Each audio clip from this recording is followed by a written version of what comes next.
Call this meeting, November 6th, to order. I need to practice using this. Mm-hmm. There we go. Yes. Since no one's here. Phone, just Yeah. a little. It's good at Ice Target. Okay, so we're gonna, So you got to vote to go into executive session and I cite the vote. reason. Oh, right. okay. Can I have a motion to go into executive session? So moved. I move that we go into executive session to discuss, do I have to say what we're discussing? Yes. We're not being recorded. Well, are you we? just to consultation with legal counsel. Oh, That. here. Do you have it? So moved. Can I get seconds? Second. All in favor? All right.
going? So Scott said he'll be a minute, but he said we can get started. So, hello, we're back. So we are moving to the items for action. Oh wait, sorry, we already did that. We just left the executive session, and now we're on to recognition. And I would like to invite Mari to the podium for the first recognition.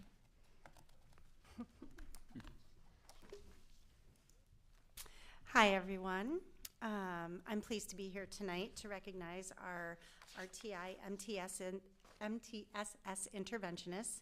In case those acronyms are new for you, they represent response to intervention and multi-tiered systems of support and serve as a foundational approach to meeting the needs of all learners in our schools.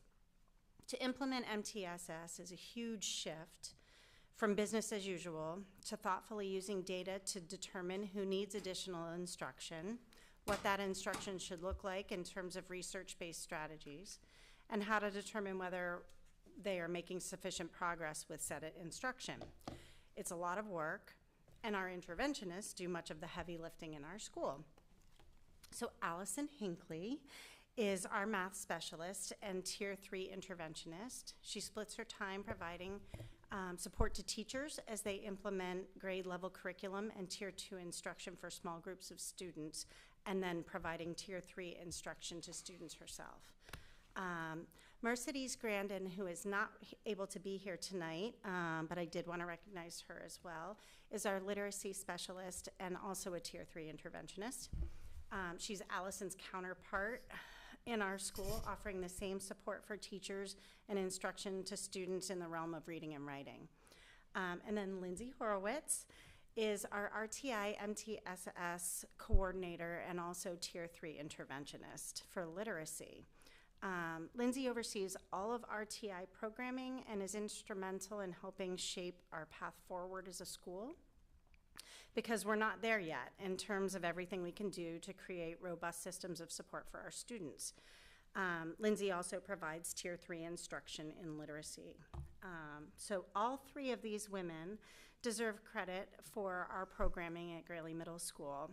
They're smarter than I am, more knowledgeable than I am, and more trained than I am in diagnostic assessment and implementing evidence-based instruction with fidelity. They've created a mindset in our school community that we relentlessly pursue meeting students' learning needs, even when it's complicated. It's not an exaggeration to say that they've changed Greeley Middle School for the better through their work with students and staff. So I want to thank them here tonight and recognize their influence on our school and especially on our students. Thank you both for all you do.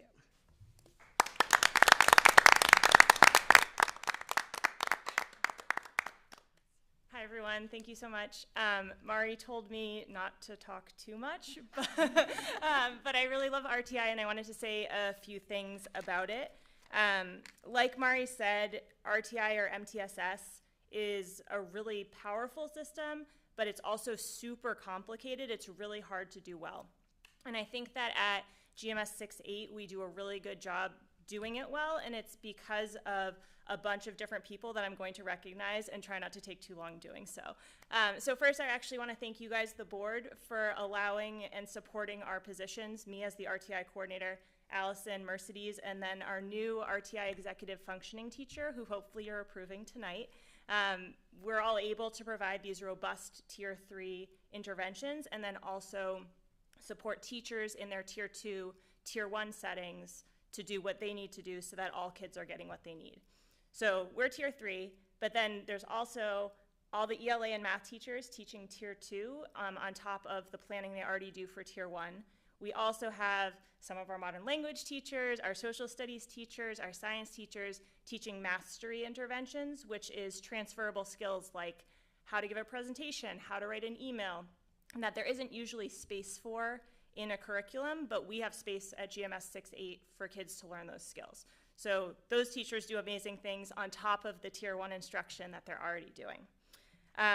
Then at Tier 1, the entire staff is engaged in RTI because it is a school-wide system.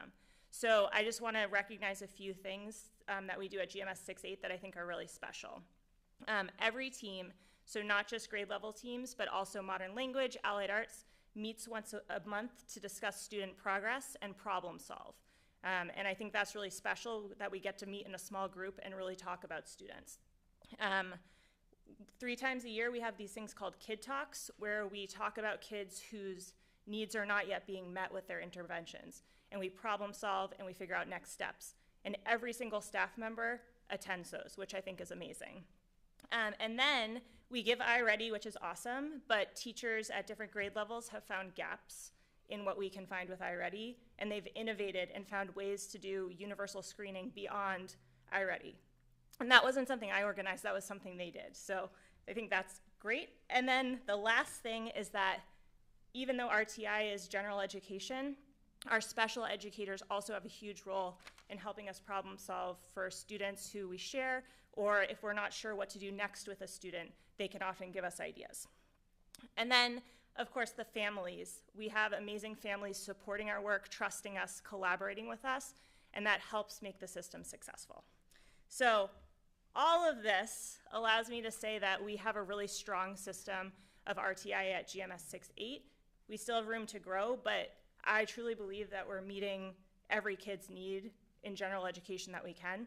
And when we're not meeting their needs, then there are other steps. But I think we're doing a really good job, and I'm really grateful that we're being recognized tonight. So thank you so much.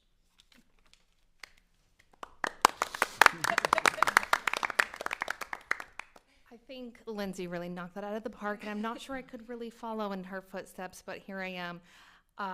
Thank you to the board, to Mari. I appreciate your support and your recognition. It's been a long journey for me as a teacher. We all have our ups and downs, and I appreciate this high moment or highlight in my short career. I also want to say that I look forward to continuing my work and serving Cumberland and North Yarmouth. Thank you so much.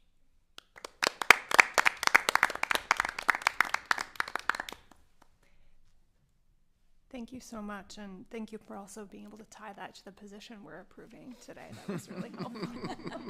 Nice work. Thank you. So we have one more item for recognition. It's Hashi Main, and Linda is going to come up and give a short presentation. Thank you.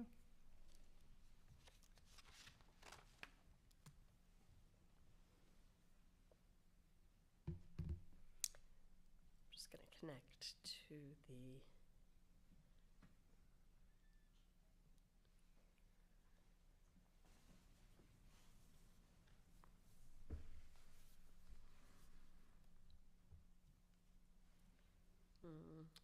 Ryan, I'm not finding it right off. Is that because of all the numbers I'm hitting? Yeah. Got it. Okay. Sorry about that for the number of times I do this in a day. So for those of you who might not know me, my name is Linda McCann Olson, and I am a visual art teacher at Mabel I. Wilson. I work with K through 3rd grade, and I want to share with you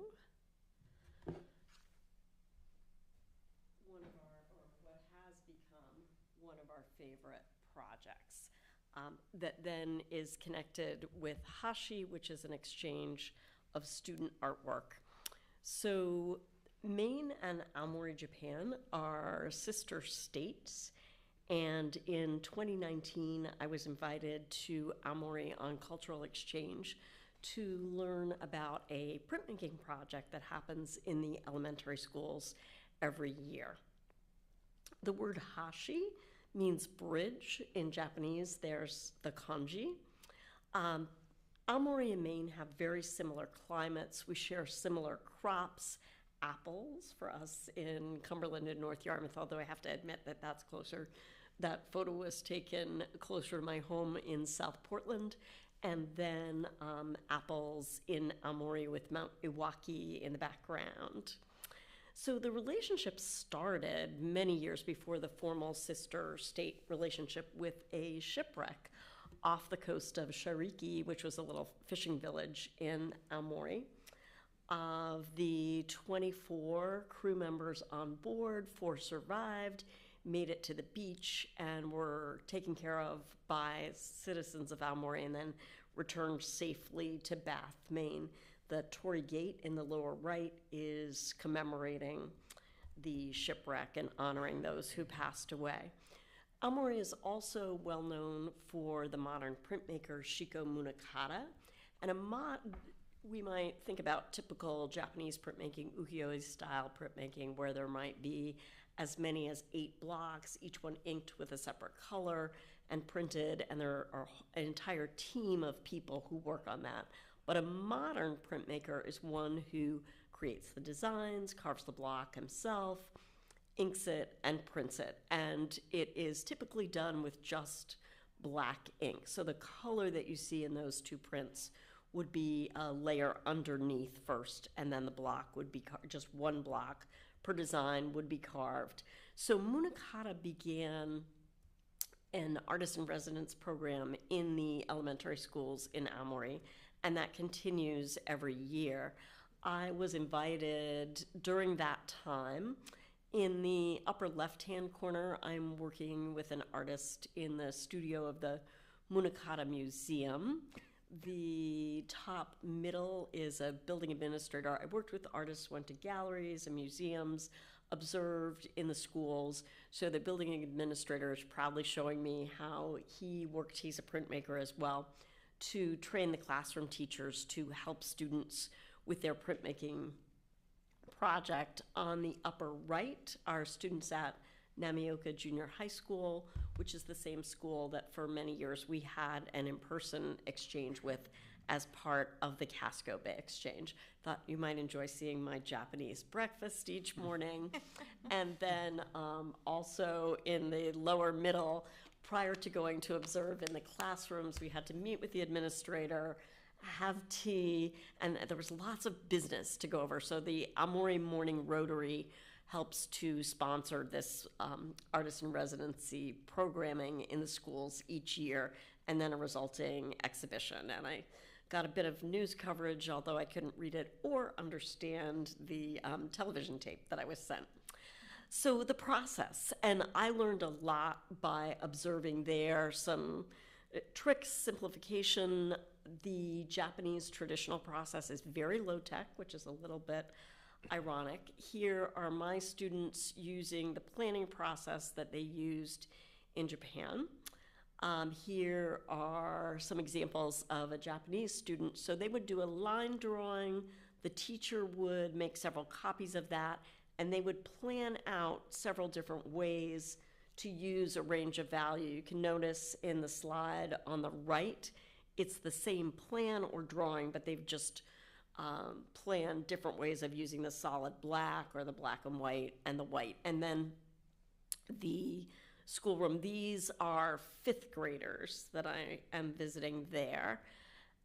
Here are our students printing their blocks. It's messy, it's involved, it's active, so they just love that. And here I am with some 2nd and 3rd graders giving me the info on how they do it in Japan. And at different levels, they're using a different process with a different technical need.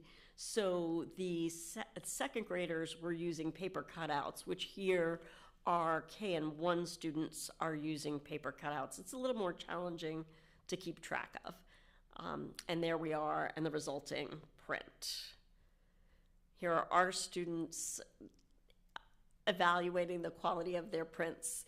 No smudges, no fingerprints, nice even lines parallel to the paper. And did they get enough ink on there to get a good image?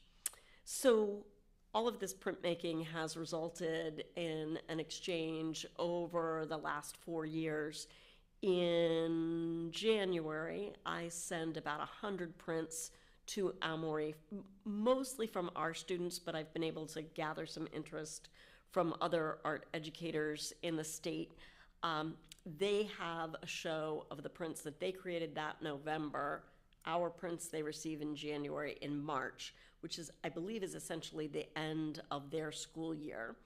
Then this is the first group that we received from them, and these were made while I was there in 2019, and that exhibit was in our little gallery by the art department at Greeley Middle School. Last year, we had our first big exhibit here in the lobby of the Greeley Center for the Arts.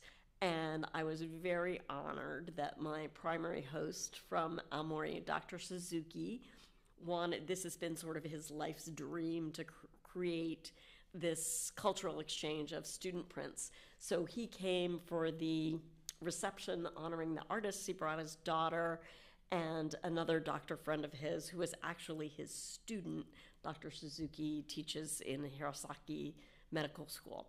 So they were delighted to join my class to observe students were painting apples, and then they were just thrilled with our venue and reception. So this year, here are students making prints. Red is working on a foam block and pressing down with pen to create their design or intaglio, and then families at the reception. Lots of smiling faces. In addition to our shows and the shows in Aomori, I had been invited to do a little display in the exposition hall at the Cumberland Fair, which was kind of fun. And it was also great for students, especially this year with banner attendance at the fair, to go and see their work on display. And I could refer to that for second graders who were all going to the fair. Some posters from the Aomori exhibitions, and just my little plug for why this is important to me, and I think so well received by our students as well. So as we work to be a globally connected world, cultural exchange, whether it's in person or of artwork, helps us gain perspective on our own traditions, values, and beliefs in relation to those of others. We learn new ways of viewing the world or creative ways to approach everyday tasks or challenges. These experiences instill empathy and cultural agility. When students experience ways that differ from their own, they are more inclined to accept difference in peace as adults. Thank you. I'm glad if anyone has any questions. Does anyone have any questions? I so appreciate you bringing this forward. I know I have a number of prints from my own kids hung up in my office at home, and I love seeing them. Thank up you. at the GCA. Thank you so much. They love making them.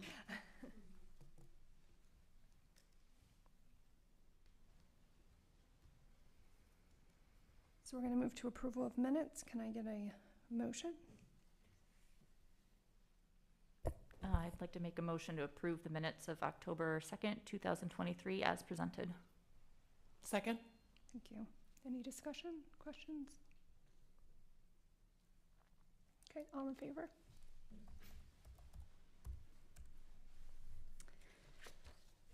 Wonderful. Okay, so now we are going to move to one of two public comment sections on the agenda. So this first is our general public comment. Because we have a workshop a few items down about the new school project, we are having a second public comment after that, specifically about the school project. So if you are coming here to speak about that, please, you're welcome to wait.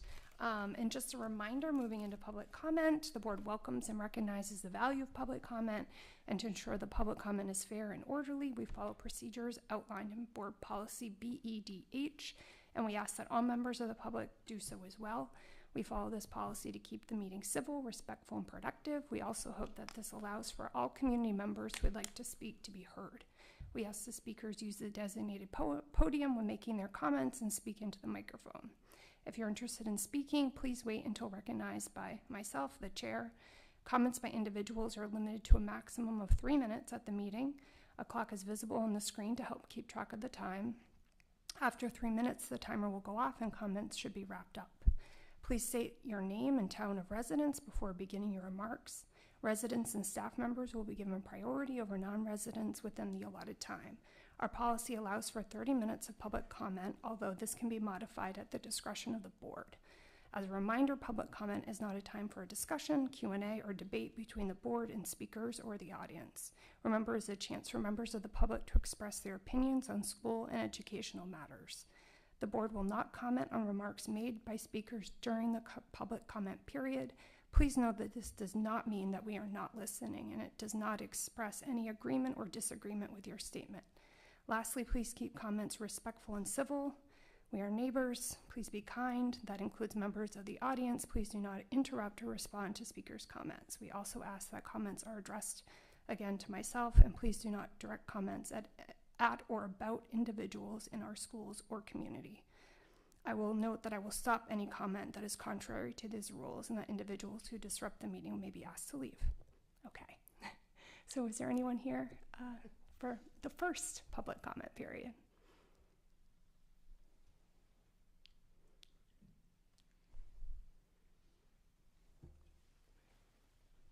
Great, thank you.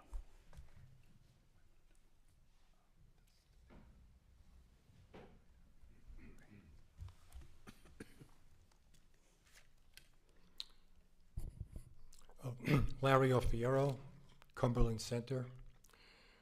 Generally speaking, I'm against the banning of books. But let's consider the following. What about a book that would detail how to build a homemade bomb?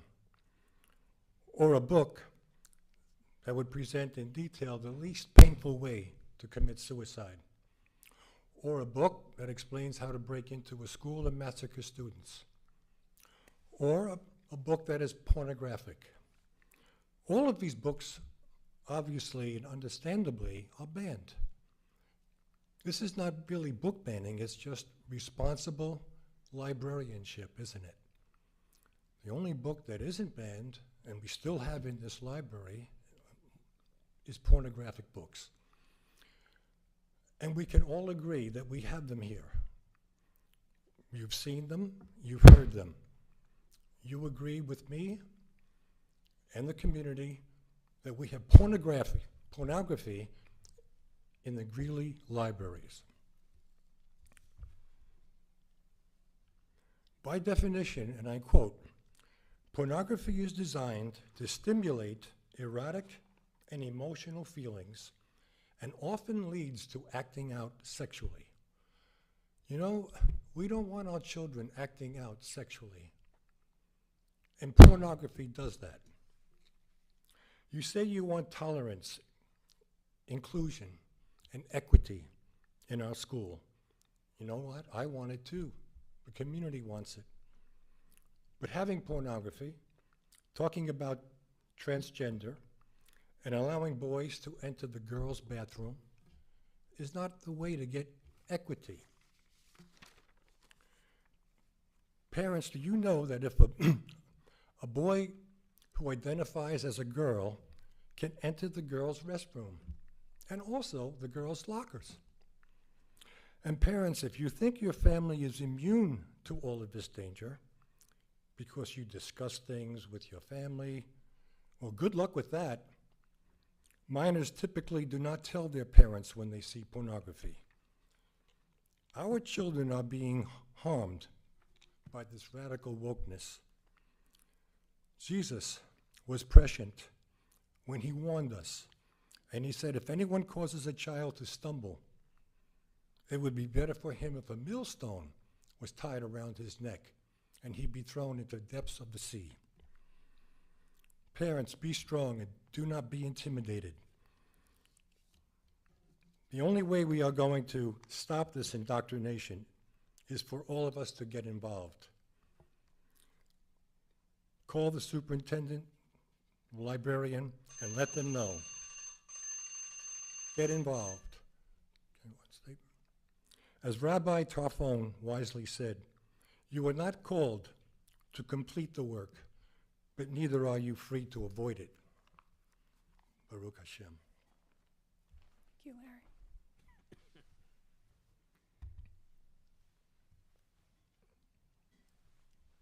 Is there anybody else who wishes to be recognized?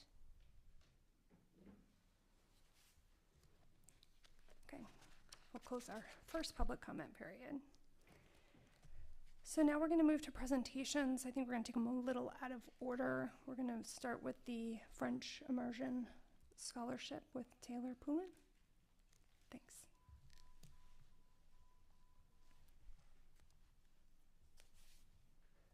Hello. Sorry, let me set this up here. My name is Taylor Poulin. I'm a French teacher at Greeley High School. And so just to give you a little context, last school year, Greeley High School was contacted by Adam Leff, a French teacher at Gould Academy. He asked us if we would be interested in participating in an exchange scholarship funded by the French education system, where one Greeley student would spend time at a French high school and one French student would spend time at Greeley High School. We said that we were interested, and I started collaborating with Delphine Gavinet, a teacher at the Lycée Émile Roux in Conflans. Funding for costs related to travel has already been released by the French Department of Education, and the Lycée Émile Roux is looking for confirmation of our interest in sending a junior from Greeley to attend classes at their institution for a period of 3 months. I have opened the application to all of my juniors enrolled in a French class, and we have selected a willing and deserving student whose family has also agreed to participate in the program as a host family. The dates for this program will be solidified upon approval by the board. If approved tonight, I will meet tomorrow morning with the French school in order to confirm travel arrangements.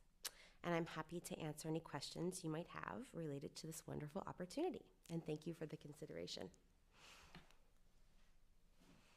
I have a question. What either level of French or grade? Well, you said Juniors. But what level? So they would be in French 4. And the grant was written for juniors in mind. So a French junior would come over and we would send a junior over there.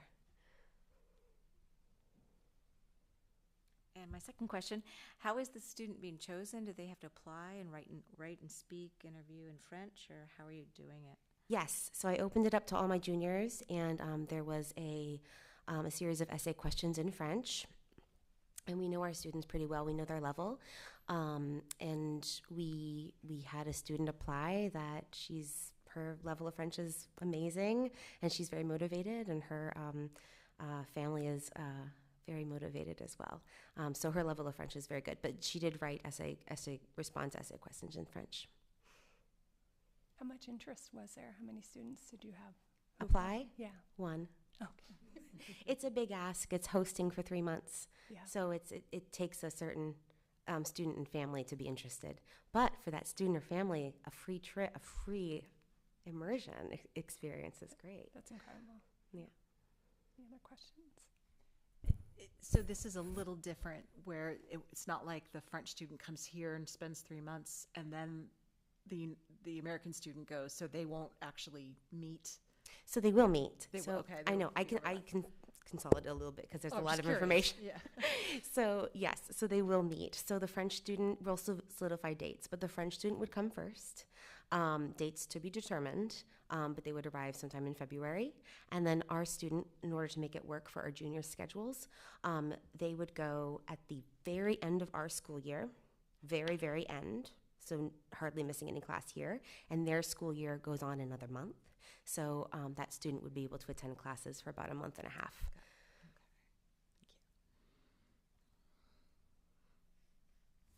Other questions? Okay, thank you. Sure, thank you. So we have a French immersion scholarship presentation as well. Wait, no, that was what we just had. We have the grade 8 trip to Spain. Sorry, I'm like out of order. Let's put them back in order. And then we have some items for action that I may be asking to move up in order just because we have our attendees here. So I'd like to welcome Sheila and Florencia. Thank you.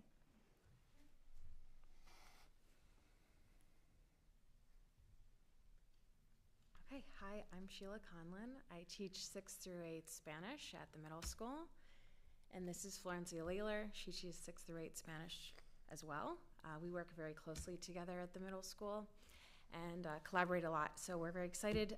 Thank you for having us here tonight. We're really excited to talk to you a bit about a trip we have put a lot of thought into and a lot of planning as well. So we've been planning a trip with EF Tours, EF Educational Tours, which is a very well-known, very established tour company. And we would take a group of 8th graders who are in Spanish classes, and we would want for them to, in the trip, we would travel to Madrid for 4 days, go from Madrid for a day trip in that amount of time to Toledo, and then we would go for 3 days to Barcelona. And there is a combination of language learning happening where they're in with facilitators and language learning, and then we go out into Madrid and Barcelona and practice some of those skills that they've been learning. And there are some also cultural events and activities, from culinary experiences to song and dance involved as well.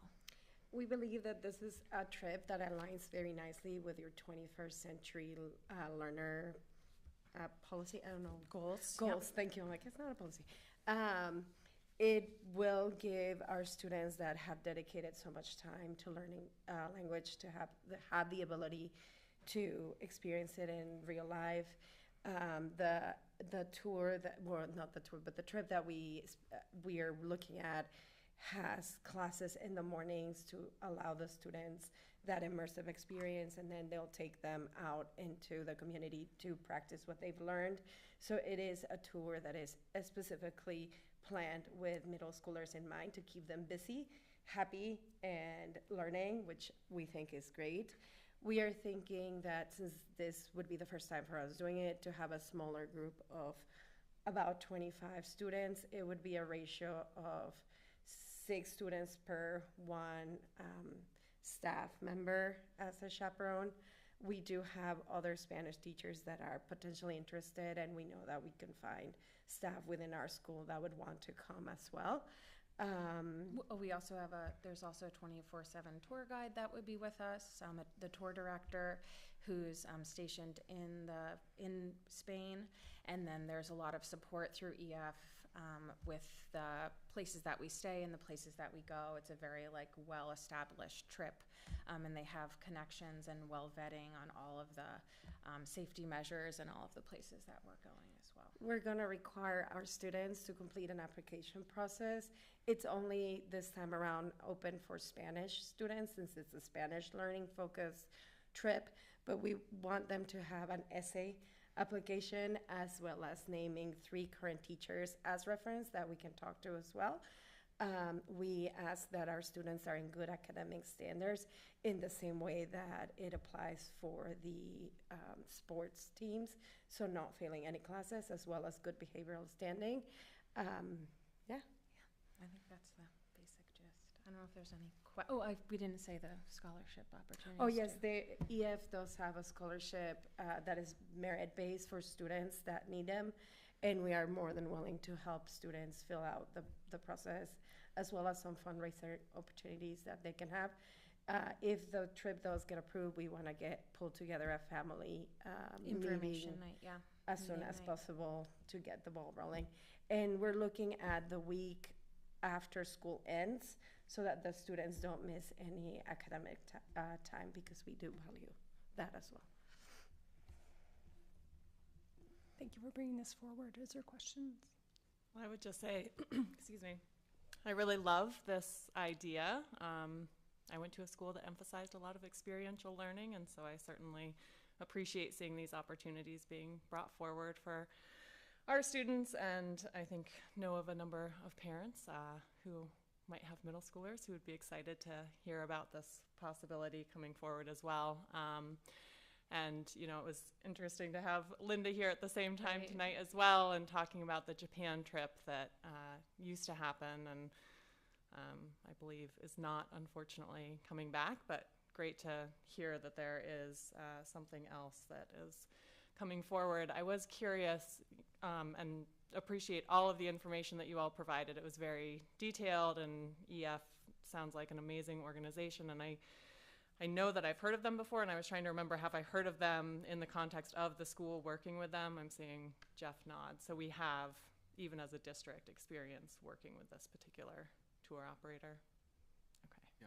You know, And that's all they're very actually positive, very well vetted by our district, and we've, EF is actually, it probably is the premier educational tour agency, in the United States that is used by U.S. groups. But, no, it's an excellent group, and we've had many, actually Kim McDonald has used, you've used EF many times, I know, as well, on trips at the high school. So very well vetted. Actually, one of my own 2 children went to on an EF trip, and it was an excellent experience. So, yeah. I would jump in and add, as a teacher, I was a chaperone on an EF tour to Greece once with about 15 students. And the goal was not necessarily to learn Greek, but they didn't lose us. Nobody got run over. We almost did, but it really was. We were well taken care of by their tour guides, as you said. They stick right to you. So great. Well, the good thing about EF is their tour guides are actually native to that area, so you are in contact as the 8th grade group going over. They take care of all the logistics and do the tour, and they're just very well organized. No concerns from me at all with an EF tour. I think it's great. Well, I know I also appreciate the fact that there are merit-based scholarships for any of our students who may need them, which I think is different than perhaps some of the other trips that we've sponsored before. And I appreciate you noting how you landed on going after school, so after the school year, I should say, so that our students weren't missing instruction time. But I'm wondering if you foresee any sort of, if that could be a barrier to some kids maybe being able to go. And it's also the first year, so I know that this is a little bit of kind of like ironing things out, but. And we're hoping that by starting the process now, it will give families time to plan around, and nobody's already committed to summer camps or, trips, if we can make it early enough, so that does not become an obstacle. I'm just curious, I obviously love this idea as well, and I wish my son was still in middle school because he would have wanted to do this.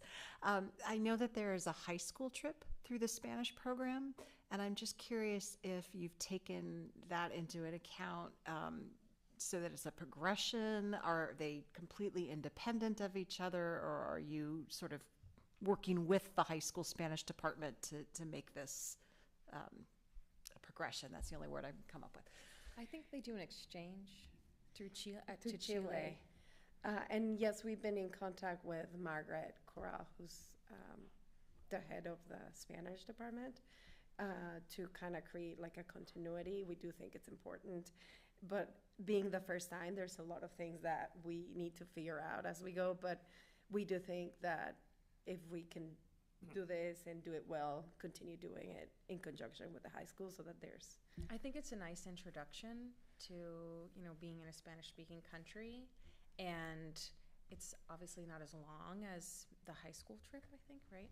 So I think it already is kind of set up with a little more of, that stepping stone toward having that immersive experience without being there for a longer period of time, kind of getting a little bit of taste for what it's like and what it might be like, even if it's in a different country, just to even just use your Spanish outside of Greeley in a place where you're immersed in it is really exciting to think about as that next step toward it, doing that more. I think this is great, and I agree EF is an awesome organization to do this with. I kind of want to follow up on one of Anne's questions in terms of access. So I know there is a financial burden on the families, and there are nice payment options at EF as well. But just what level of access are we making sure that kids feel motivated even to apply, even if they might not have the financial means right now? What level of communication are we to kids that might be burdened by the financial cost of the trip? We're going to have a meeting with our students. That's our first step. And I think the 3 teachers that teach 8th grade, we have a really good relationship with them. where we not only will introduce the trip, the opportunity, but we'll also open the door to like, hey, if this is something you're interested in, but you are concerned, come talk to us privately. There's ways in which we can help you, the scholarship, that fundraiser. We're here to support you because we want as many students to be able to access it regardless. And I think that we are able to encourage them. Once they've reached out to us, we can then follow up with the parents as well. We're not just going to be like, okay, cool, now you go convince your parents. Like, we will work collaboratively with the families and the students to make sure that this is something that they want to do, that we give them every possible opportunity to be able to do it. We don't want it to be a financial thing. We want it to be a learning thing regardless. Okay, and do you anticipate there'll be more than 25 people very interested? They're Maybe. 8th graders. They're always interested. The interest, I think, is going to be big. It's going to be exciting, but we're kind of, we haven't done this before, so we're kind of like going to see then after the parent meeting, and then I think that's another reason why we've been putting together the application process to also have the students kind of show us a little more of what their interest is and how interested they are and what are the reasons why they want to have this experience. And then kind of looking at those. I mean, I'm open to a little more. I don't want to take on too much and then later be like, it's so many people. So we want to be realistic Right. with what we're capable of. And part of like the application process is involving their current 8th grade teachers, because they do see the students in a different light that we don't. So we want to work collaboratively with everybody in the school to make the best decisions that are not necessarily influenced by the relationship we have with our students. We don't want it to become, oh, because Senora is your teacher, you're going. No, we want it to be very clear that it is merit-based. It is, because we think this is the best opportunity for you regardless. Well, I recognize this is a lot of work, so thank you very much for putting this together. I think it's really special for the kids. yeah, well, thanks for letting us present on it. So. Yeah, and I did notice the materials for the scholarship is merit and need is what it says, Yes, so that's wonderful. And just to confirm, so we have the French students, there's no other equivalent 8th grade trip for French students. No, the only trip we had overseas for middle level was the Japan trip. That, since the pandemic and the Casco Bay Japan Alliance Club or Alliance went by the wayside, that trip has not been available. So this would be the middle school international trip anyway. The only one, and it's nice to have that back, as Linda McCann-Olson had mentioned earlier. And it there's is, been sorry. No, go ahead. It is our hope that at some point we're comfortable enough in which we can include the French students, because we don't want this to become exclusionary only if you're in Spanish. But right now, it's such a baby project that these are the group of kids that we feel most comfortable with, because we've known them for 3 years. But if this goes well, then we can look into opening it to more students in the French program, and maybe do. I mean, I'd love for it to be a thing that the language students get to do. Right. Right, You know, right. It's like And we're step one. No, and the commitment that it takes on behalf of the teachers to bring this forward, like yourselves, is incredible. So, yeah, thank you for bringing this forward. Is there other questions? Okay, thank you. All right, thank you. Should we? Okay. So if the board is on board, I'd like to move to items for action, and I'll just take these in order as they're listed for the 2 presentations that we just had. Can I get a motion on the grade 8 trip to Spain? I move to approve the trip request for the grade 8 trip to Spain field trip request as presented. Can I get a second? I second. Discussion. I'm just worried that kids are going to watch the Lizzie McGuire movie and think that that's what this trip is going to become. So. Can I watch that before I vote? I feel like I'm not familiar, so I guess. One thing that wasn't noted, but we have a policy on, obviously, on everything. So we do have a policy on this, if anyone's interested in, and there's all this information that has to be taken care of. Obviously, The teachers have already submitted that information to the district office. We've reviewed it and gone through it and make sure everything is in place, so it is. And then if for some reason there was some sort of a imminent issue, the State Department has a list, and we have to check the State Department list for some reason. If there's a world event or whatever that impacts the trip, we go by what the State Department has on their list, and we've, during the pandemic, obviously we had to take more note of that.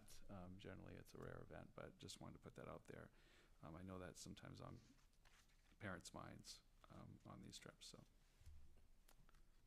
Any other questions or discussion? Okay, all those in favor?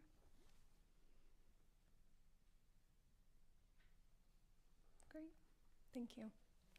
And then we'll move to the next, the GHS French Immersion Scholarship. Can I get a motion? I'd like to make the motion to approve the French Immersion Scholarship request as presented. I'll second. Thank you. Any questions, discussion? I do like it that we're voting on one Spanish item and then one French.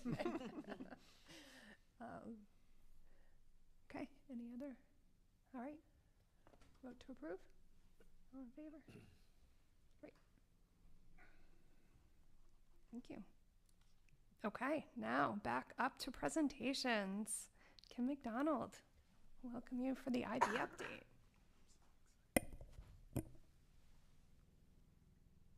Just going to take a minute to load up my presentation here.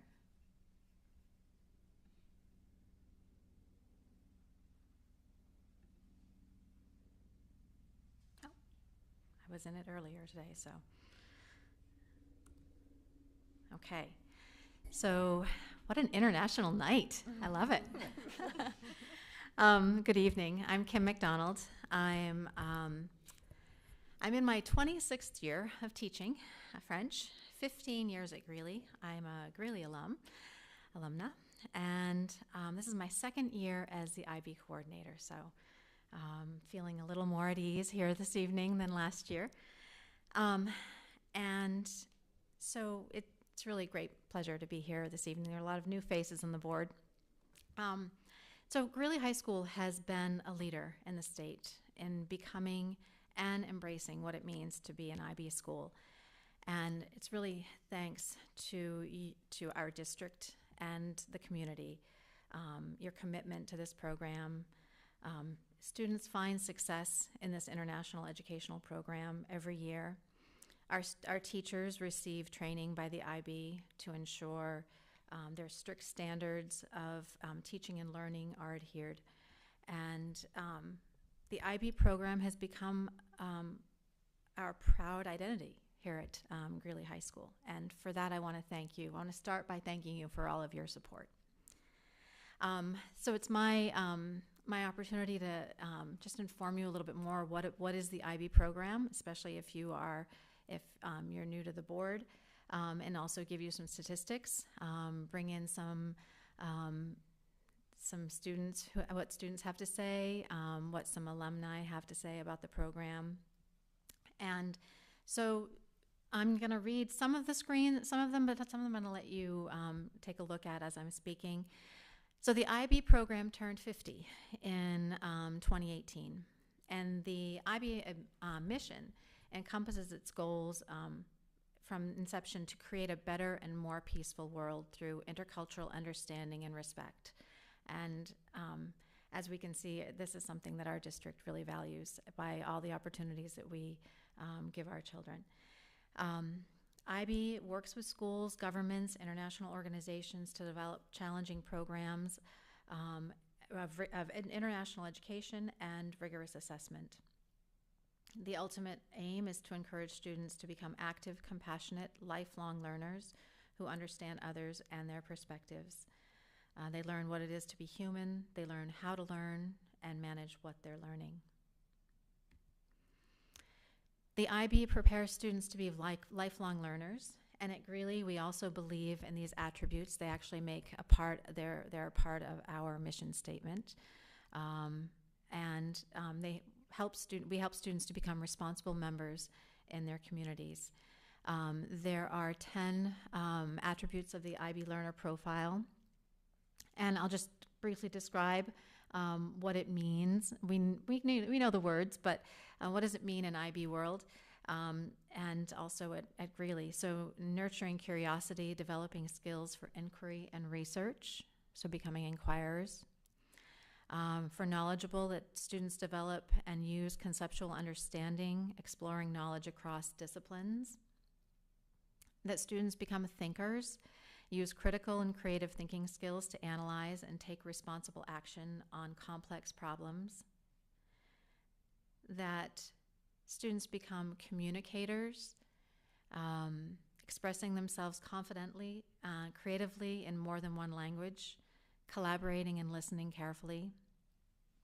That students are principled, act with integrity and honesty, take responsibility for their actions. That students strive to be open-minded, appreciating their own culture and histories and that of others. Showing empathy, compassion, and respect through caring. Approaching uncertainty with forethought and determination, resourceful and resilience in the face of challenges and change, as we hope they strive to be risk takers. Being balanced, it's a hard one, but we hope that they understand the importance of balancing different aspects of their life, intellectual, physical, and emotional. And I'm smiling because we have 2 IB students who are on the board here. Reflective, considering the world and own ideas and experience thoughtfully. So this is at the heart of the IB program. So it is a 2-year program. It focuses, at the center you have the student, focusing on their 10 attributes. Each subject area encompasses IB approaches to teaching and learning. There's a common framework for teachers as they prepare students for success in their studies and life beyond school. It's a cohesive, comprehensive program, explores local and global challenges. The diploma candidates, so students can be a diploma candidate or they can just take 1 or 2 or 3 courses, IB courses. But if you are a diploma candidate, you take 3 standard level courses and 3 higher level courses. And the difference between the SL and the HL is the breadth of content that is covered. SLs are rigorous courses, but they don't cover as much content as a higher level course. And a way to think about the difference is like a major and a minor in college. So we have the 6 subject areas. So students can, if you're in the diploma program, you're enrolling in one of each of these groups. And we have some images from last year's classes. So you have, there's 1 English option. There are the 3 languages for language acquisition. Individuals and societies, we have 2 options, geography and history of the Americas. In sciences, we have biology and chemistry. Mathematics are analysis and approaches, and applications and interpretation. And the difference between those is the AA, the first one, is stats, pre-calc, and calc. And the applications and interpretation are, it's Algebra 2, stats, and Intro to Calc. And then we have the arts. We have music and visual arts. So again, you can see at the core of the program is the student. Moving out from the inner core, the approaches to teaching and learning. That's the IB standard of approaches to teaching and learning. Then the focus turns to theory of knowledge, creativity, creativity, activity, and service, and then the extended essay. So you can see those. Oh, I do have a pointer. Sort of. Oh, this is like going to be challenging here, I think. Okay, I'm not even going to try. All right, so these 3 requirements are in addition to their 6 academic classes. They support and are supported by their academic disciplines. The theory of knowledge is an academic class, but the two other components are outside of the school day.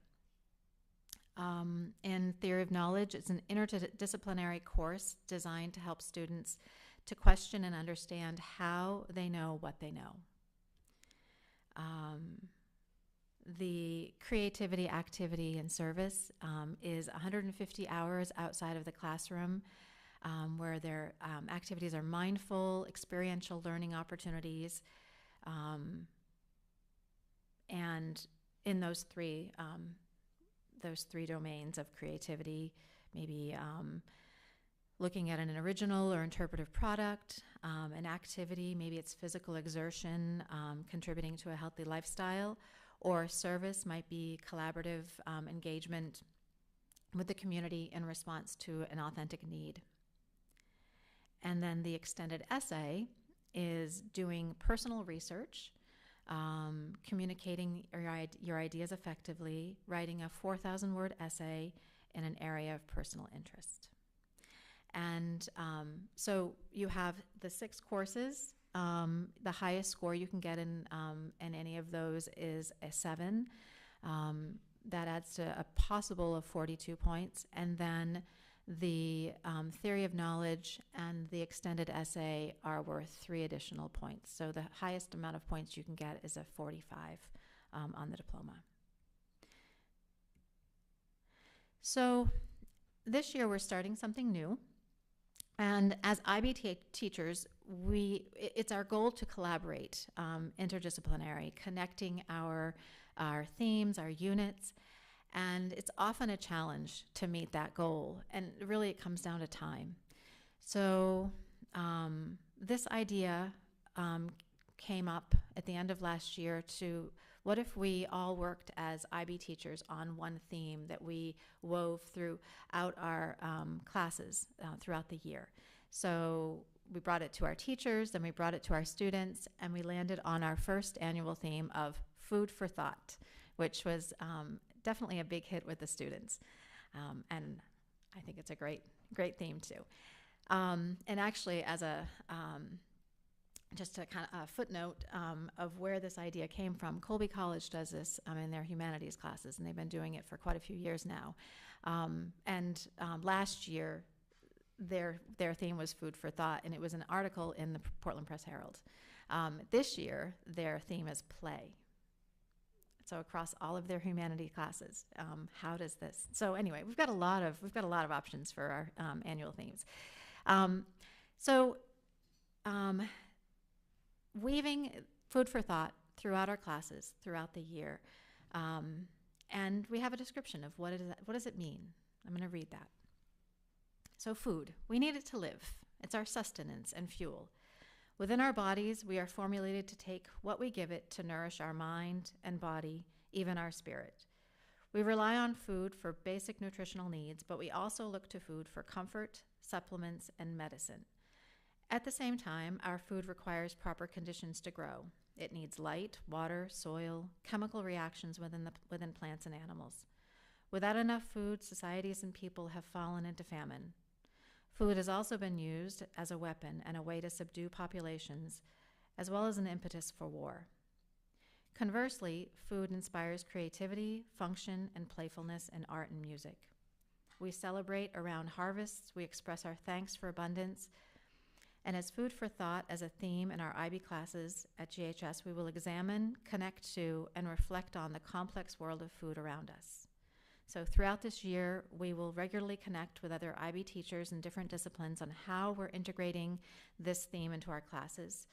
We'll also organize school-wide activities that correspond with this theme, and we're looking at, actually for the month of November, a screening of the documentary called Gather, which is about food sovereignty among our indigenous people and our nation. So that is our annual theme. And en espagnol et en français. So now a little bit back to some numbers here. We currently have for May 2024, 87 candidates, and that's out of the high school class of how many students? in the high school, in the senior class rather? 148. 148. So 87 students out of 148 are enrolled in at least one IB course. Many students are enrolled in multiple IB courses. We have 8 diploma candidates this year among our seniors, and we will have 218 exams this coming May. Obviously, we don't have the statistics of results. That's just for May of 2023.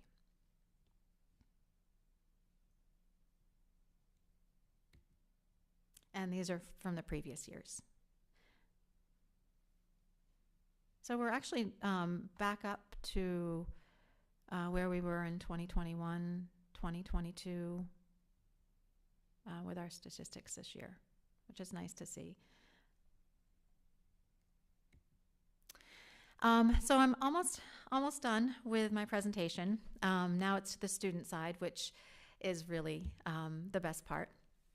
This is, I don't know if this looks familiar to you, but this was some advice. So, this IB program, what does it mean to be an IB diploma program student? What do you need to do in order to succeed? And these were 7 pieces of advice from our current seniors. So having good time management skills, knowing what's best for you for when you study, have an appreciation. I think somebody actually said a love of learning. Be willing to put in effort. Keep track of your stuff. And by all means, that means many things to many people. How you stay organized. Reach out when you need support. That is really important. And it's important for the success of any student. But that was one thing highlighted. And then finding balance with your extracurriculars. And students will speak often about how being active and engaged in athletics actually keeps them more on track with their time management. We have a couple reflections from IB alumni. We have Catherine Leggett-Barr, class of 2017. And so I put out last winter a survey for alumni to fill out, asking them some various questions. What did the GHS IB program contribute to your post-high school experiences? And I'm going to read this one. It's pretty short. IB was such a wonderful program for me, and first of all, I'm so thankful I participated. It contributed in many ways to my post-high school experiences, but I think the 2 most important ways were as follows. Independent work with the IAs, which is the internal assessments, and EEs, the extended essays, were very beneficial in college. Princeton requires students to do a thesis and a junior paper, knowing how to structure an extended research project, not only of how to conduct research, but also how to manage one's time over a long extended project was a very useful experience. The interdisciplinary nature of IB courses was critical and shaped my academic path in college.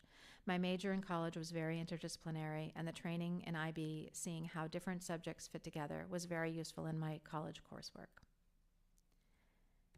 And Alexander Perry, also from 2017, what did the GHS program contribute to your post-high school experiences? And this was actually repeated by a few students. I got almost a year's worth of random college credits that went toward my liberal arts core, and I ended up graduating early. That's something that students talk about a lot. What do you wish you had known as a high school student? I wish I had a recording of these, really. I'd love to have it in their voices. So many things, but chiefly, don't take life so seriously and let it pass you by. High school is a wonderful time for self-growth and learning more than just about what's in a textbook.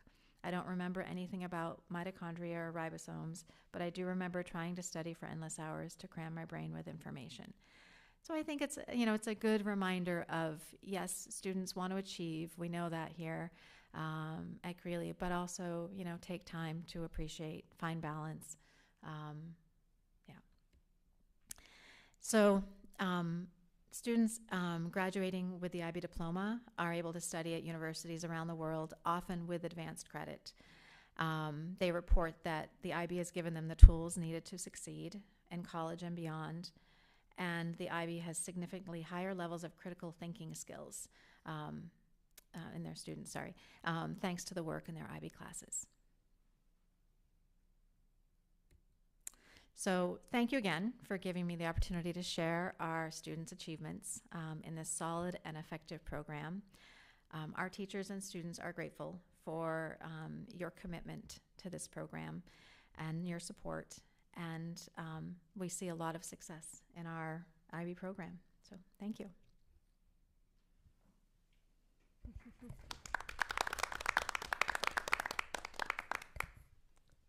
Questions from the board? I just had one question. I only learned recently that IB is actually available in the lower grades too, and I don't know if that's anything that we've considered as a district in expanding upon our programming. Yes, there's a middle years program and a primary years program. And from what I understand, there has been some discussion in the past about looking into, say, I think a normal kind of progression is to bring it to a middle years program and then the primary years program. But that was with my predecessor, Vanessa Gribben, and it was probably numerous years ago. So if that's something that the board or teachers, administration want to consider again, I would be happy to look into what that entails. Go ahead, Denny. Hi, Denny Gallaudet. The events of October 7th, where Jewish people were killed and also taken hostage, has precipitated, it seems to me, a crisis in higher education. A professor at the University of Pennsylvania says we in higher education have failed to teach our students how to think critically about this tremendous problem. And it seems to me the IB curriculum is organized to help students think through such a tremendously upsetting time.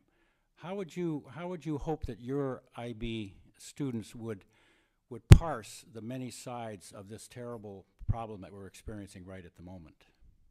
I think the way that the curriculum in all of the content areas is set up, most of them, I should say, I'm thinking maybe more with the individuals and societies and the language acquisition classes specifically, perhaps more than a math course, but still the way that the curriculum is set up is to not just learn knowledge, content knowledge, but also to be looking at and analyzing the topics within that content area. So I think what helps students develop their critical thinking skills is the types of questions that teachers ask and looking at how, just an example of my class specifically,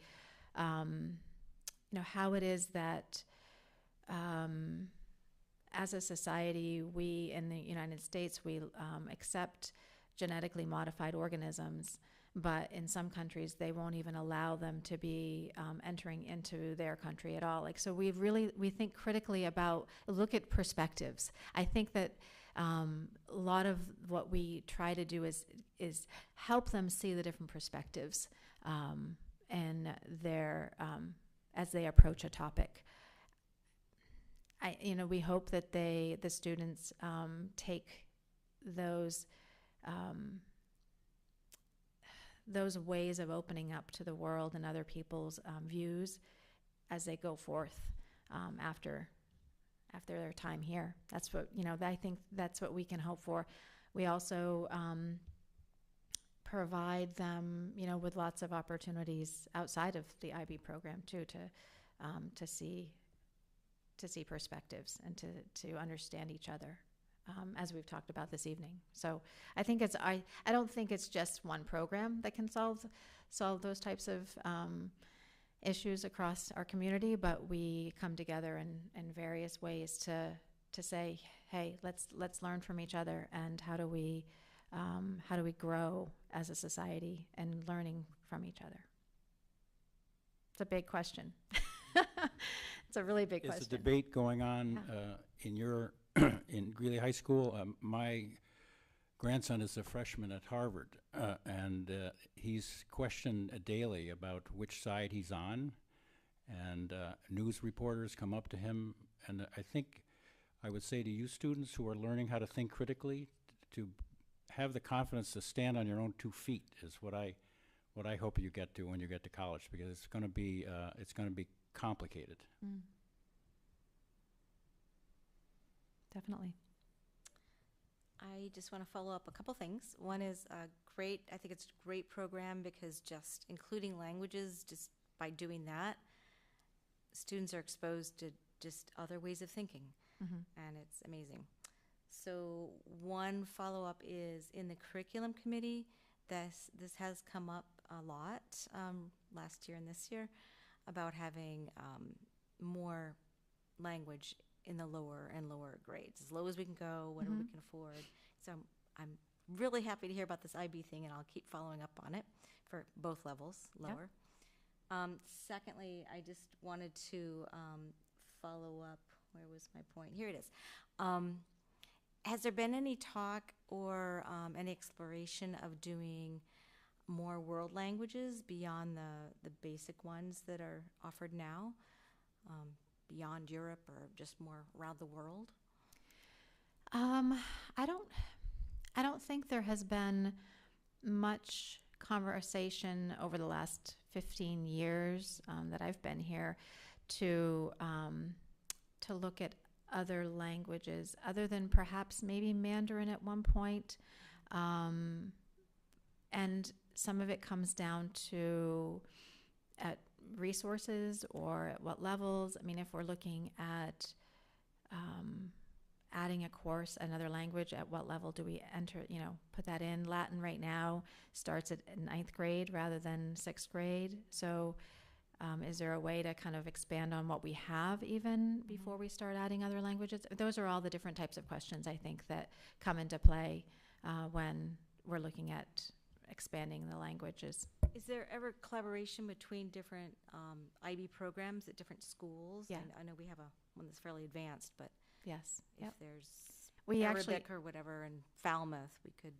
Well, there are only 4 schools in the state of Maine that are IB schools, and Falmouth is not an IB school, but Gray New Gloucester is, and Kennebunk High School is, and then the other one is Dover Foxcroft, and so there is there's been a lot of collaboration overall. We actually have what's called roundtables that are organized New England, so that all the New England IB schools can work together.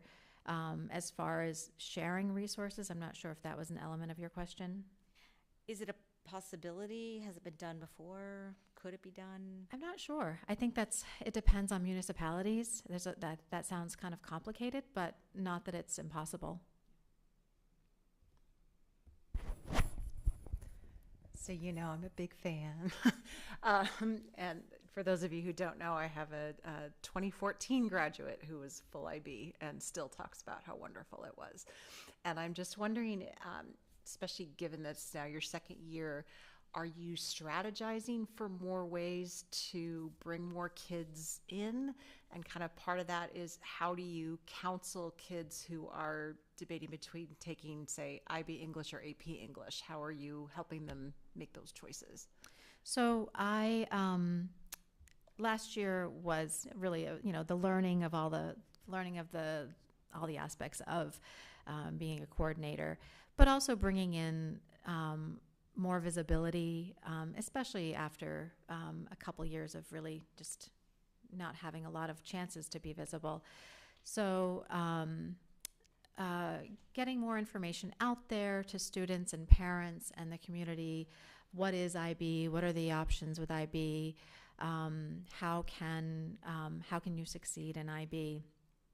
And part of my philosophy that comes into being coordinator is that all students in many of the classes, I can't say all because there are prerequisites, but many students can access this IB education, and it really should be open up to students of all levels. So that's another opportunity of conversation with students.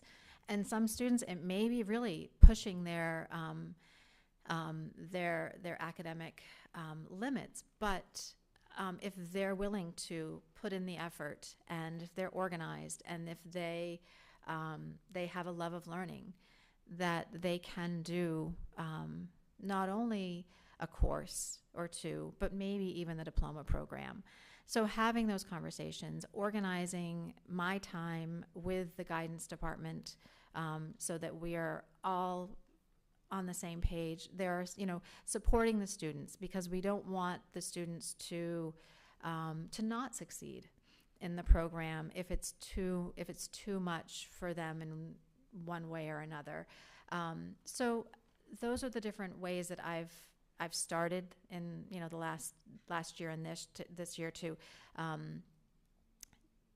ensure that students feel like they have this opportunity.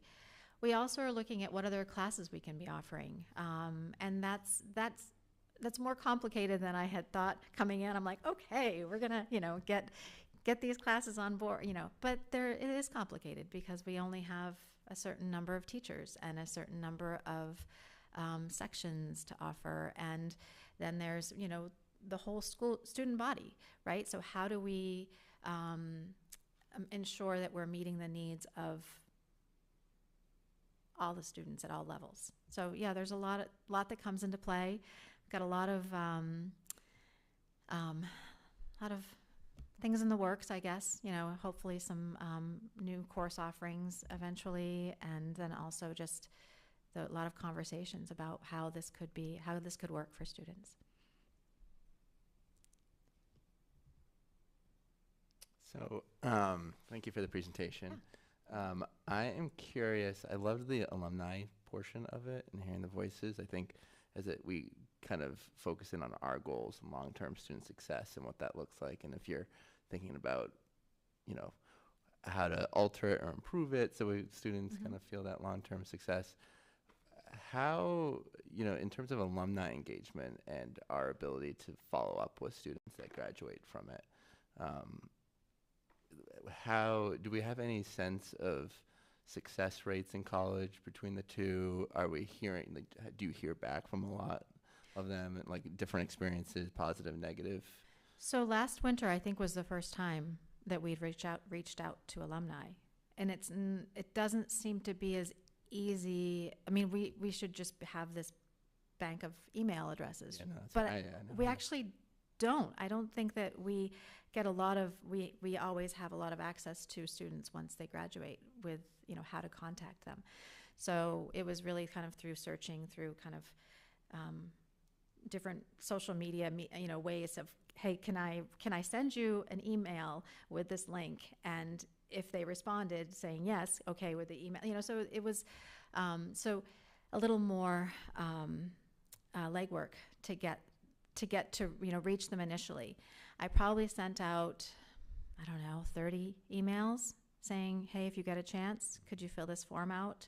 And there were, I think, 7 questions, but it depends on people's time, right? It might fall, at the bottom of their list. I got 8 responses. And so that's since 2009, kind of reaching out to a few different years here and there. So I do have more that I can share eventually. And I shared in the IB Quarterly that I started last year, of kind of giving highlights of the whole program. And I'm going to continue that this year as well. So hopefully I'll continue to reach out to alumni. I think that I think it would be helpful to reach out to students who graduated even in, say, 2019, 2020. Where are they? Are they still in their 4-year university? Did they transfer? Where is their path gone? Yeah, I'm not sure how much we do, how big of a alumni tracking we do with National Student Clearinghouse or anything like that, but I do think maybe that could be a core part of the program, just to see the success long term. I agree. For our students. So that's really great that you incorporate that. So we had a communications and community engagement and development officer, director a few years ago. We only had the position for 2 or 3 years. And that was part of the role, but it proved to be much harder to find students after they leave us, like Kim said, because they switch their emails. Their emails switch, they go to college and everything changes. So it's not really, it was never as, we say, oh, give us all our emails. We had their emails in June of that first year, but they change them, and that's not always an easy way to reach. Some students don't read their email, they do other things. So it never really worked the way we thought it was. I was going to mention a couple of quick things. We did have in the strategic plan 2 things that have come up tonight that have been asked. One of them was around world languages in the younger grades. That was in the 2015-18 strategic plan. And then the other one was, should IB be expanded? What's the role of IB? It should be expanded in the high school, and then could it be extended in the middle grades? That also was in the 2015-18 strategic plan. There were probably, I don't remember how many items in that plan, but those 2 never got done, and they were the only 2 that never got done, and on purpose. And it was by the end of 3 years, I think, between myself and the board, we felt we had a lot of things that we had to work on in that strategic plan. Those were 2 that felt really weighty, and we weren't sure we were ready for them. And it never made it into the current strategic plan, or this might be the 3rd one. The current plan does not have that in there. So if that's an interest, as we develop a new strategic plan, those would be areas that we could certainly look at again, because I do have an interest in both myself. And I think it would be good to open that conversation again at some point. Interest. Put my vote in there. Thank you. Great. Thank you for coming. Appreciate This it. was a very long presentation. Sorry it took so much time, but thank you. Thank you. Well, that actually segued really nicely because we are still operating on the strategic plan that came after the one that you're referencing. And part of the reason, well, I think it's been extended a few years, and this year we're on another extension because of, in part, of the next topic, which is to discuss the new school options. And so we wanted to make sure we focused our efforts this year on that, but looking forward to being able to go through a strategic planning process, and I think having those contexts on those items is really helpful. So as we move to the workshop, I want to open this by thanking our North Yarmouth neighbors for hosting the joint session with the 2 leaderships of North Yarmouth and Cumberland and the school board a few weeks ago. We had a really great conversation there, and some wonderful food provided by John Carlson and Food Service. It was, after the meeting, it was great seeing people bagging up their cookies to take home. So thank you for supporting that through our food service. And I also want to thank, as we've been discussing and going through the various options over the years, to thank our partner in Oak Point, who's put a lot of work into all of the designs that had brought us to some of the conversations that we had at the meeting that has led up to where we are today. But really, in short order, we had pivoted during the joint session to talk about a new opportunity with the land that had been purchased next to the campus. And so we did end up focusing most of that conversation, and really look forward to having our first board discussion on the opportunity with the new acreage next to campus and what that could provide for us with the school building project. So Jeff has prepared a presentation that he's going to walk us through that sort of takes us up to where we are today. Yep. Thank you, Leanne. I just wanted to also just say, I'm sorry Kim left already, but Kim is an outstanding ambassador of the IB program, and really very fortunate to have her in the coordinator's role. And Vanessa Gribben was in that role for about 10 years, and she did an amazing job. And then handed the baton to Kim McDonald, who has taken it right up and has done an amazing job. So thank you to Kim for all her work. So tonight, the recommendation largely comes from the joint meeting, but just solidifying and putting things into one place for the board to be able to look at and the public to be able to see the recommendation at this point. And I'll start by saying that this has been an almost 5-year process. I've said 4 years, and I went back and looked at the information. We actually started, a steering committee started in February of 2019, submitted their report to the board in December of 19.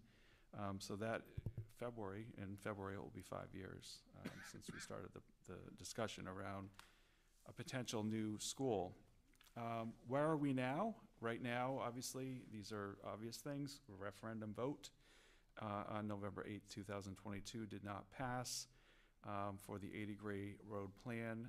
In the interim, the board approved a short-term plan, which is the temporary space plan that we have implemented at the Mabel Wilson School, and will continue doing this coming summer at the middle school. And then the long-term plan, which is the area that needs updating, obviously, is the school and everything associated with it. So just bring everybody up to speed. What has changed? So I've been saying all along that it is not possible to build a school on this campus. And that has been the impetus, even though we had a design for a school on the campus 2.5 years ago. That was with land that was under option next to the campus. So that was allowing us to do that. There are a lot of question marks about that plan at the time. So what's changed again is that the voters of the two communities did go ahead and purchase the 2.3 acres of abutting land. Again, my line had been, we need this land, but it's not to sustain a school. We are required to update a master plan anytime there is any change on our campus. We had to update it for the modular units that were rearranged this summer and added at the Wilson School. And we also had to update the master site plan in respect to the new purchased land that the voters approved in June and closed in July. So that is a big part of what's changed. It's a different parcel of land that we were dealing with 2.5 years ago. And I think the proverbial question has been, can you tell us definitively, not just say you don't think a school can be on the land, but can we actually answer that question and actually analyze that? Is it enough, this parcel of land that the voters approved, to actually sustain a new building? So that question was put to the architect who has been the keeper of our master site plan, Stephen Blatt. He has, 20 years or so, been the person who developed our site plan for the campus, and every time there's been a change on campus has been the one that has updated the master site plan. So we use different architects for different purposes, and we asked Steve to continue his work with the master site plan and add this new land in, along with the modular units that were changed in order to submit that to the town. And I did ask Steve the proverbial question that we kept getting asked is, can you actually put a building on this campus given that there is new land available? It's a different parcel of land. We really haven't vetted out that particular piece like we did the one that we were under option for 2.5 years ago next to the campus. So I said, I figured the answer might be probably no, but let's throw it out there. He came back a few days later and said, you can do it. Depends on the size of the school and depends on how much you want to change your plan with grade spans, but you can put a 500 student or less school on this campus with the land that has been acquired. So that was the first thing that was asked. The second question that we're asked a lot is, even if you could fit a school onto the campus, what happens if 5, 10, 15 years from now, the projections are even more than were expected and you outgrow your other facilities? What can you do? Can you actually expand? And so in getting a second opinion from Mr. Blatt about that, He was able to identify areas at the Wilson School, one particular area which is where the modulars currently sit, behind the building, and 2 areas at the middle school, one on the end, which was the new addition to the middle school. You'll see in the black arrow, and let's see if there we go. It's not really a pointer like Kim mentioned, but doesn't really work as a pointer. Here we go.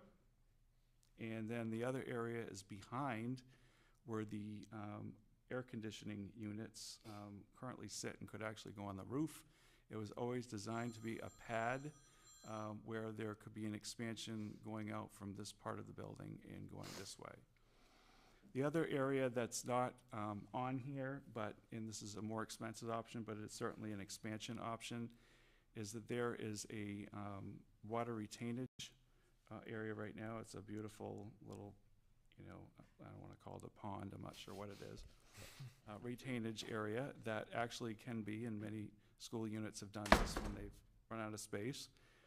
You can go over this. You can put concrete in the ground. I don't know the logistics, but Steve also mentioned that this is certainly an area that can be utilized differently and put underground and not in the same manner. So there are expansion areas on the campus that are sufficient enough to be able to handle growth and enrollment.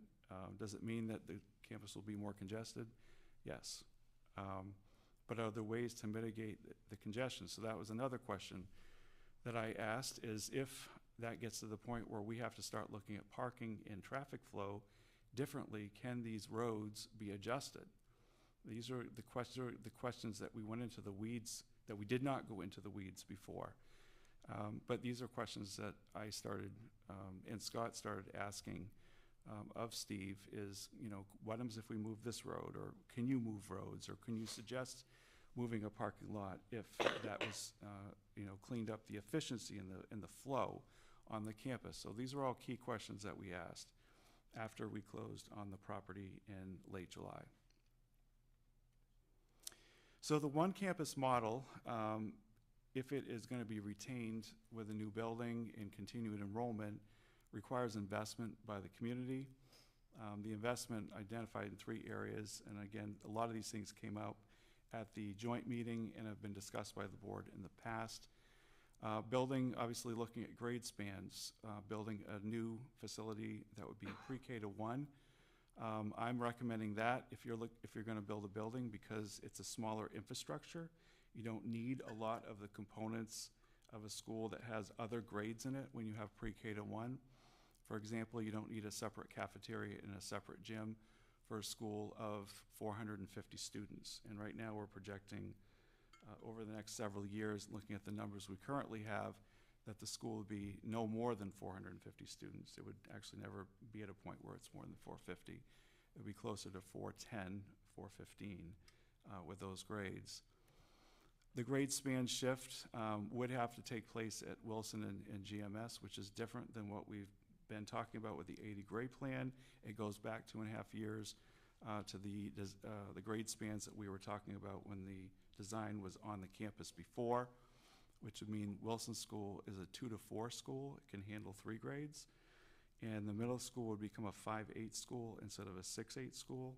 That school, at this point, with the numbers we have in front of us, can fit 4 grades in. It will get comfortable at some point, and that's where the expansion pieces would need to be looked at. Where can we expand if we needed to?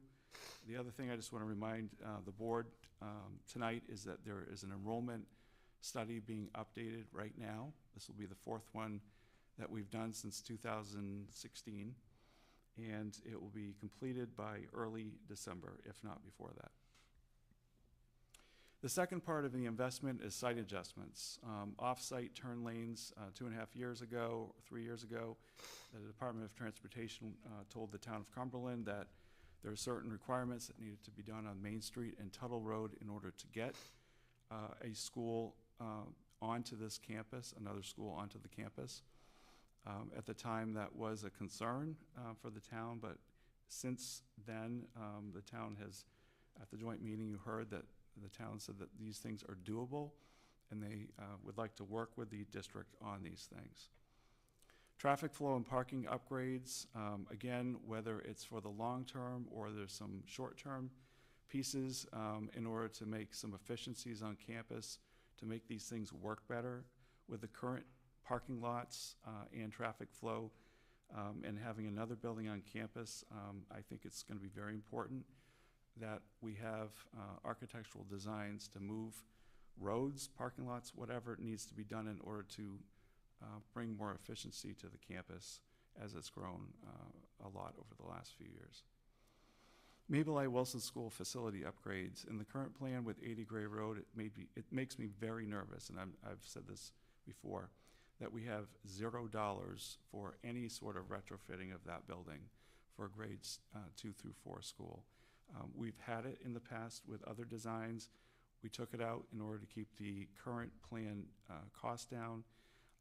I'm very concerned that there's nothing, and I think it's important that the board consider something in order to make sure that we retrofit correctly into that grade span. Play and athletic space upgrades as we consolidate a campus and continue consolidating. Obviously, there's a lot of opportunity for losing some of this, and we want to make sure that we have the best plan so that the campus is sustainable for the long term if we retain the one campus model with a new building. And then this particular plan, I'll go back to this for just a second.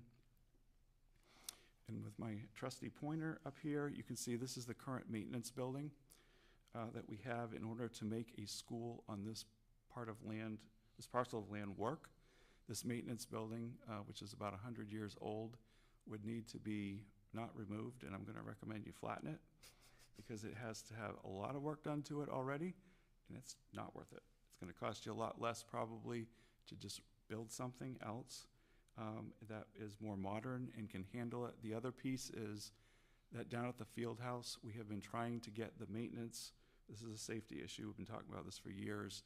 Get this maintenance out of the field house and move it up to the maintenance building. So no idea where that would go. It would need to be on campus. Again, you'd have to have an architectural rendering as to where that could go, but just to kind of put that out there. So those are site adjustments, long-term investments, support of capital projects and repairs. In other words, in order to stay on campus, make it a one campus model, even if it was a two campus model. Either way, you have to have supportive capital projects and repairs. The board has signaled that many times in the long-term facilities plan that you have continuously updated for a long period of time, that there are other needs on campus. We've let the pool go, for example, for a long time. It's the same pool I swam in when I was little. It needs work. I think everybody knows that, but it's important to keep saying that. Abutting land acquisition, if there are people that are interested that live around the campus, and whether it's short-term or 20 years from now, we'd love to have a first refusal on any land abutting the campus. Because I think sustainability-wise, a one-campus model, I love one-campus model, but you gotta have enough land. In order to do that, you wanna have the opportunity for the board to purchase land or to ask the voters to purchase land down the road.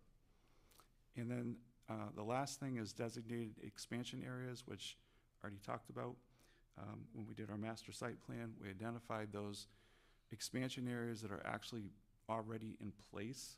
And I've been here almost 10 years, but I didn't know some of this, and some of this goes back to when the middle school was first built, which was, I think, 18 years ago now. There were designated areas, and we just kind of had to refresh and dust those things off.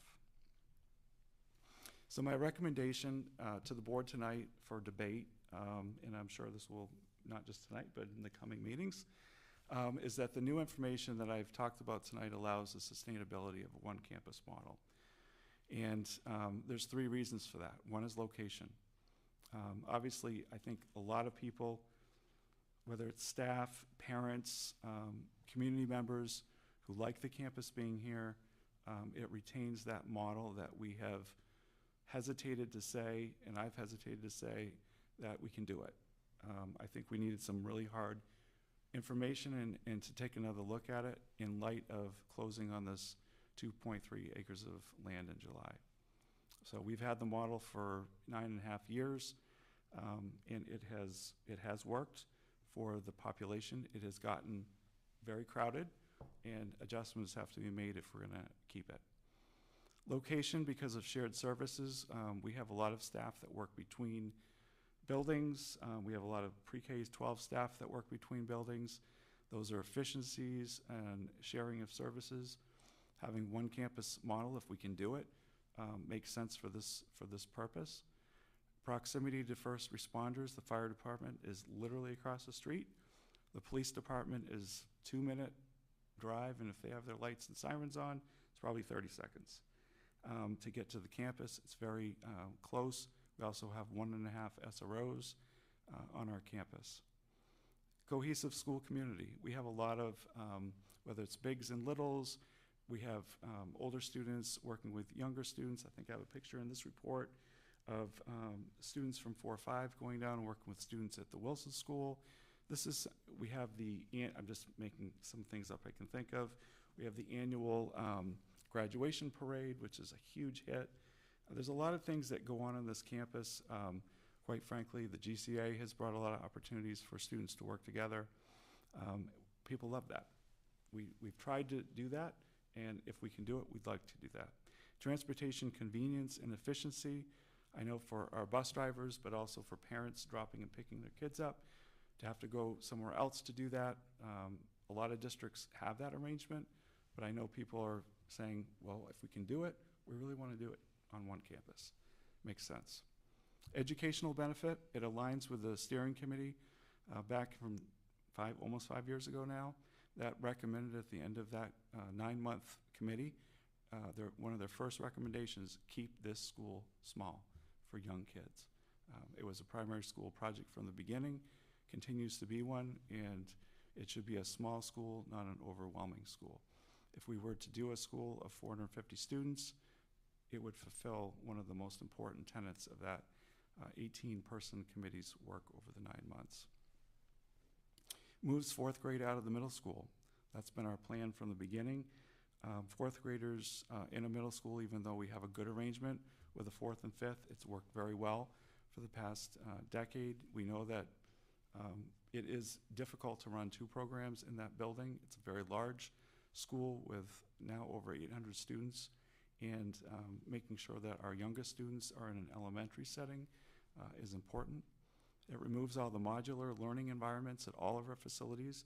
So if this went ahead with the numbers that we have, projections that we have, we could remove every single temporary space in this district for the foreseeable future. Designated expansion areas, if our projections are off, we have more students moving in. We know now that we have at least 3 expansion areas that we would have to go back to voters and ask for additions, but at this point, based on the numbers we have today, we would not need to do that. Fiscal responsiveness, even after the campus adjustments, making sure that we've got the campus where we think it will be. I'm estimating just right now, without any hard numbers, that the cost of putting a school on this campus is going to be well below the 80 Gray Road plan. And one of the reasons is that there's millions of dollars just to get into that site. We all know that. The road is $1.6 million. We've got a sewer, we've got water line that's 1 mile long. We've got all kinds of trees to clear. It's not an area that's ready right away to put a school in. That's what you do in rural Maine. You have to do that. But if we have another opportunity, this will save taxpayers money. Annual operating costs, we know will be less too, because we're talking about shared services, reduced transportation costs. We don't have hard numbers, but Scott and I talked, we know it's going to be less, just the way it is. So we'd have those numbers if the board was interested. We'd go ahead with that. So finally, what are the recommended next steps if this recommendation is accepted by the board? The facilities committee, my first recommendation is the facilities committee recommends an architect to move forward with the concept design and the budget for putting a pre-K 1 facility on this campus, number 1. Number 2, the board approves the concept design contract. There has to be a contract with an architect to do that, with the selected architect recommended by the facilities committee. Next step is to direct the superintendent to identify and recommend necessary on-campus adjustments and upgrades to sustain the one campus model. Again, there's certain things that I think in order to get the campus in order for another building, there are things that, we would recommend and identify and work with the town and the architect to make sure are in place so that the efficiencies and the congestion on campus can be minimized and we can move things around that need to be moved. Direct the superintendent to enter in discussions with the town of Cumberland and the MDOT. Again, we had these discussions begin 2.5, 3 years ago on the other plan that was near the campus. Enter those discussions early and make sure that these pieces are in place and that there's agreement on what the costs are and making sure that everybody's on the same page. Next one is to direct the superintendent to create a new financial plan for potential voter bond question, which I would happily delegate that away to my colleague, Mr. Poulin, but you have to direct me to do it. I'll delegate it immediately. Direct the superintendent to develop a timeline for statutory steps needed to reach referendum. Obviously, this is a new design, new project, and depending on where the board wants to go with this, you'll need to know all the steps that we would need to get to referendum. I think whether it's short-term or long-term, again, seeking other potential adjoining properties to the campus. You don't need an adjoining property to make a school work of 450 students right now, but it would be extremely helpful if there was potential more land down the road to do that.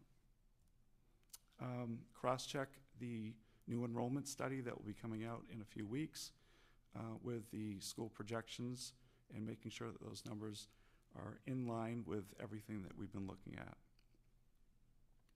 Update the SAD's long-term facilities plan. That plan is based on the 80 Grave Road plan right now. Set a referendum date and communicate and engage with the public. So again, some of these are only if you're going to move forward, and some of these are wading into this. So these are the recommended steps. And again, a lot of this came out of the joint meeting, just putting it in front of you as a recommendation so it's a little bit more solid and the board can then start conversing on it. So that's the recommendation as it stands. All right. Thank you for putting that together. So now's our opportunity to discuss. So questions, comments? So, I think it's a great opportunity, but I really want to be sure that we're building something that works for the future, not 5 years, not 8 years. You don't want another board up here in less than 10 years saying there's no land and we need more land. And we can hope, and I do think maybe, things may move around the perimeter here, but that's my biggest concern. It doesn't mean I'm against it or for it, that's my biggest concern. We need to know, are all the horses gonna fit in the barn before we decide where to put the barn, to put it simply. So, for me, the first step for me would be to be sure we await, which is coming very soon, the enrollment studies to find out what Rebecca says, because my understanding is Rebecca's been pretty accurate in what has occurred. So that would be my thoughts. Yeah, and Rebecca knows she wants to be as accurate as possible with this, even though she has an abbreviated timeline. Usually she's taken 3-4 months, 5 months, 6 months even, to do a comprehensive study, but I told her we need you to take the current numbers and just make sure that they're right, update them as much as you can. So she has told me that she's hoping to have them right after the Thanksgiving break, if not early December.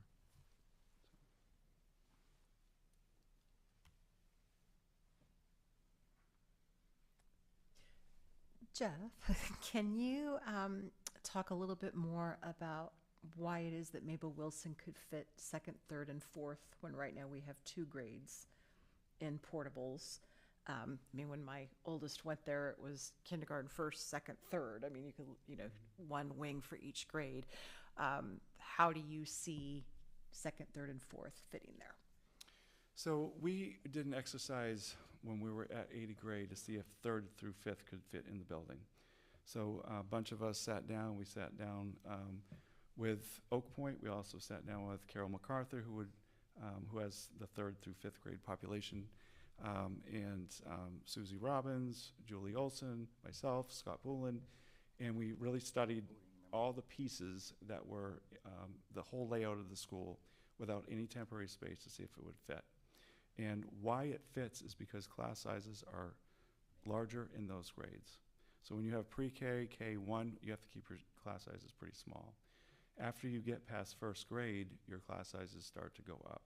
And that's why you can fit more students into a facility. And so we would do that exercise again, but it's not going to be different than 3rd through 5th in terms of class sizes. So that's the reason we can fit in. And we had 2 flex spaces when we looked at the 3-5 model before, that we still had 2 flex spaces that we could, flex rooms that we could use for flex enrollment. So maybe kind of following up on that, and I think this was discussed previously when the one campus opportunity was previously discussed, but I can't remember what the details were in terms of splitting 4 or 5 and how that would work. So that's an educational, obviously, decision. I will tell you, and I know there are a lot of people who have very strong feelings about 4th and 5th grade being together, and developmentally they are very similar. 3rd grade is similar too, so the 80 Gray Road, I think everybody was pretty comfortable with 3rd, 4th, and 5th developmentally being together. There is no research that says that one grade span is more effective than another. I think that we've just long had those 2 grades together, and it would be a shift in the way that, the staff that's working together, the curriculum offerings, it would be a very different way of doing things. We can do it, though. It is very possible. And I know that, the question has come up, why would you put 5th grade in a middle school setting? Yarmouth just discontinued that practice 2 years ago. That's because, well, for 20 years they had 5th grade in their middle school. But they had a building project. They were able to do it based on space and move the 5th grade out of the middle school. Their middle school had gotten crowded, and they needed the space there anyway. So they had to shift things around. And as they were doing that, they also kind of went back to, well, 5th grade makes sense in an elementary setting. But it also can work very well in a middle school setting, as Yarmouth found out for 20 years. And there are other middle schools in Maine that have a 5th through 8th grade configuration. Middle schools do a 5th grade where 5th grade is more by itself, or 5th and 6th are together, and 7th and 8th grade isn't. But there are definitely ways to program. It takes planning to get to that place, but I know that there will be some disappointment with not having the 4th and 5th together, because it's been a long-term practice here in this district. And that's just something that the board will have to weigh in looking at this. The only alternative is to build a fairly significant addition to the Wilson School in order to accommodate 5th grade. But you have, one thing we've wrestled with is that the middle school can fit 4 grades in it. 5 grades is too much, but 4 grades it can fit. Again, down the road, who knows, population may increase. But that is a significant driver too in these decisions.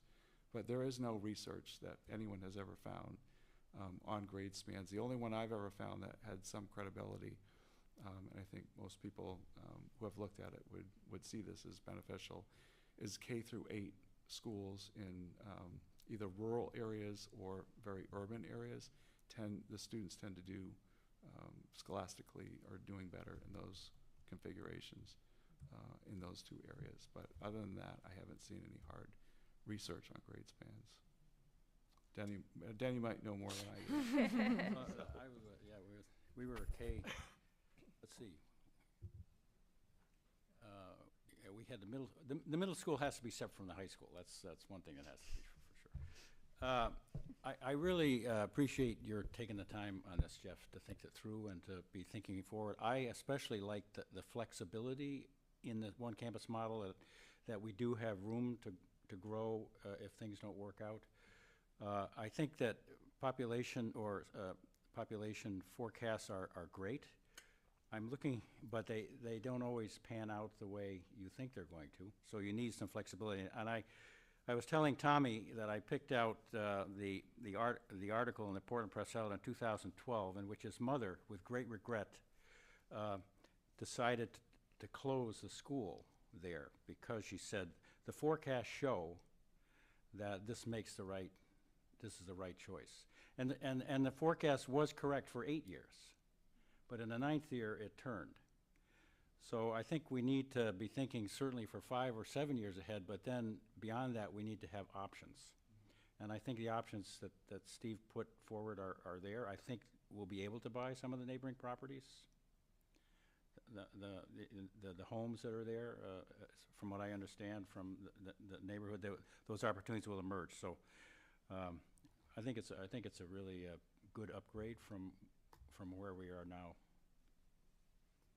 Yeah, and I'll say that I have been a really strong proponent of the 80 Gray Road plan, and I have been someone who has said the campus is crowded, we can't do that.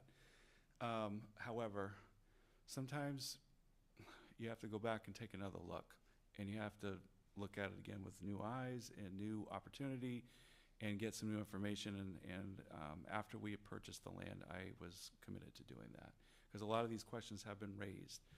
Really, you can't put the school on campus? Why can't you work a little harder on looking at that? So I think that was an ask from a lot of people.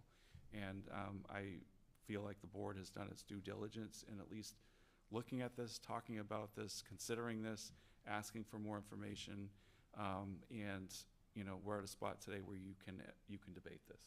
You can have a discussion. Which feels like a good spot to be in, to have options. So this is bittersweet for me, because I am glad that we landed where we're at, and I want to spend the majority of our time talking about the two options that are on our plate, because I think there's still a lot of unanswered questions. But I'm disappointed in the way that I feel like we're getting there, because just 2 meetings ago, we had a vote on which direction we were going to go. And we had the land by that point. When we bought the land, I was directly told, when I asked, and I'm sure a lot of other people in the public were told this as well, can we build? We had those 2 acres. And the answer has been no. And it's been no since we've had the land. We found out in our last meeting with the town, which I appreciated, kind of where we fell off of, like, in terms of the main DOT, which has been in question. And so we found out that was kind of more of a, something that now we can push, right? We've had Steve around for a while and other architects that we could ask. In our last meeting with our current architect, we pushed about a one-campus model. I think we did a really good job as a board asking those questions, and we were, again, fed kind of the complexities of that, which I think still exist. I think those complexities are still very, very real. And so I think we'd be remiss to not recognize that there's some broken trust, probably, because we were pretty definitive, and we've been told a lot of things that I think are coming, when you peel it off a little bit, not so firm. And due diligence is something that we really need to show that we're doing. And so I appreciate this recommendation, but I think that we should take a breath and really dive into, let's get the numbers from Steve. Let's consider another architect other than Steve too, to see what other plans are possible. If we asked one other architect and all of a sudden these doors open up, with the two lands, right? I know we want to build something quick and we need a solution fast, but if we want this to pass, we have to really be thoughtful about all the long-term consequences. Like, you know, are we going to split 4th and 5th grade, right? What does that look like? What is the, you know, if we do 80 Gray Road, are we still going to need to expand on our own campus? Because when I did that facilities tour, I think we're going to have to anyway. I think there's some serious upgrades to be made anyway. So I think, you know, I tried to push this a couple meetings ago, and I think we just need to take a breath and rebuild a little bit of the trust that we're doing our due diligence, because I'm really proud of the fact that we did circle back. We didn't necessarily need to do some of that. We did ultimately come to that point, but I think like we can't just pretend that all the stuff we just said, or we've been saying, or other boards have been saying, wasn't said. Like we can't just do that and pretend, like pat ourselves in the back that we came to this. Like we are now doing our due diligence, good for us, but let's continue doing that and show that like we're doing it differently now. And so we can, when we say something, people believe that, no, this is real, like this is firm, we've done our due diligence. And so I'm proud of where we're at, and I want to focus in on this, but when I look at this, I think we just need to spend a little bit of time looking over some more of the details and getting more of the pros and cons, and really still considering 80 Gray Road, and still considering another architect or other designs. I want to see more, and I think the public deserves that. I think we deserve giving that to them. So not to be the fun police, I just think that it's necessary to be said. Yeah, well, I appreciate you saying that, Tim, because I think that does raise a lot of questions from people who are like, well, you've told us this, you told us that. Just to put out there, and just so everyone is aware too, we have to go back in time just a little bit, because we did say that we could do a school on campus just, 2.5, 3 years ago. We had a design, and we were all behind that design. We said it could work. It was a different piece of property, and so the answer was yes. The answer was yes based on a lot of other factors, like moving the district office, literally moving it off its foundation, moving it to another part of the campus. So there's a lot of things that went with that yes to make that land work for that school. So when we purchased the 2.3 acres, there wasn't apparently a yes for me, because we had the maintenance building there. That was in the way. We really have to look at our traffic flow. It's different than the plan we had 2.5, 3 years ago on campus. It's not the same traffic flow. So I think it wasn't for me an automatic, we did it once, we can do it again. There's a lot of other variables involved that go with it. And in order to make this a yes, that's why I had mentioned in the recommendation, investments have to be made.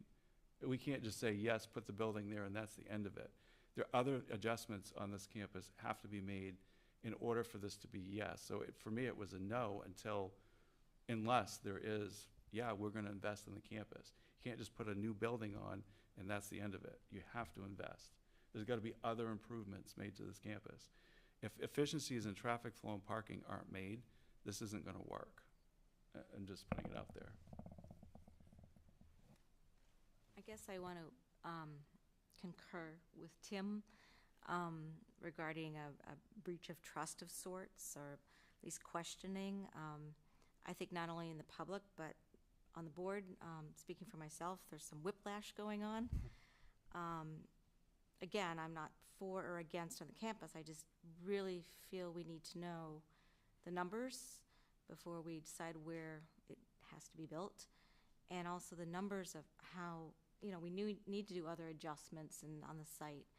How much is all this going to cost? Is going to be that much less by the time we're done or not? Because that's what it comes down to. How much does this cost? So I like the idea of sort of taking a breath, and the idea of even, Steve Blatton knows the area well, and Scott, you've worked with him a lot and know him really well and trust him, which is a great relationship. But at the same time, maybe we do need to just have another architect to look at the on-campus possibility on that site. Yeah. I know it takes time, but at this point. I would just respond to every time you hire an architect to do a concept design, remember that that's a very large number. Yep. Okay, so what you do is you select an architect that you have trust in and have worked with, and you try to build off that relationship to look at the designs. Doing a concept design is a major undertaking. Well, and that makes me wonder, I mean, we already have a pre-K 1 concept design. Yeah, it's for a different shaped property, but can Oak Point rework that for this property? I don't know. I mean, I also agree with everything that Tim said. I think I need more information. Overall, I'm frustrated. I want to do what's best for the community. I want to do what's best for our students. And I feel like we just need more information on what each option would look like for on campus and for 80 Gray Road, and be able to sit down and talk about this. And I don't know if it's something that we also can have an executive session about. I don't know if statutorily, if this falls under any of that with land acquisition. I mean, because if we're looking at wanting to acquire more land moving forward, I mean, wouldn't it also behoove us to see about getting more land now to have another pre-K 2 school? And to answer your question, that's a good one. It can be an executive session if there's an actual specific property that comes forward. If a property owner, for example, around the campus were to put a proposal forward, and then the board has to actually go into executive session to protect the negotiations that are going on. So if that occurs, then we could go into executive session to discuss property. But in terms of process and everything else, it still has to remain public. Mm-hmm.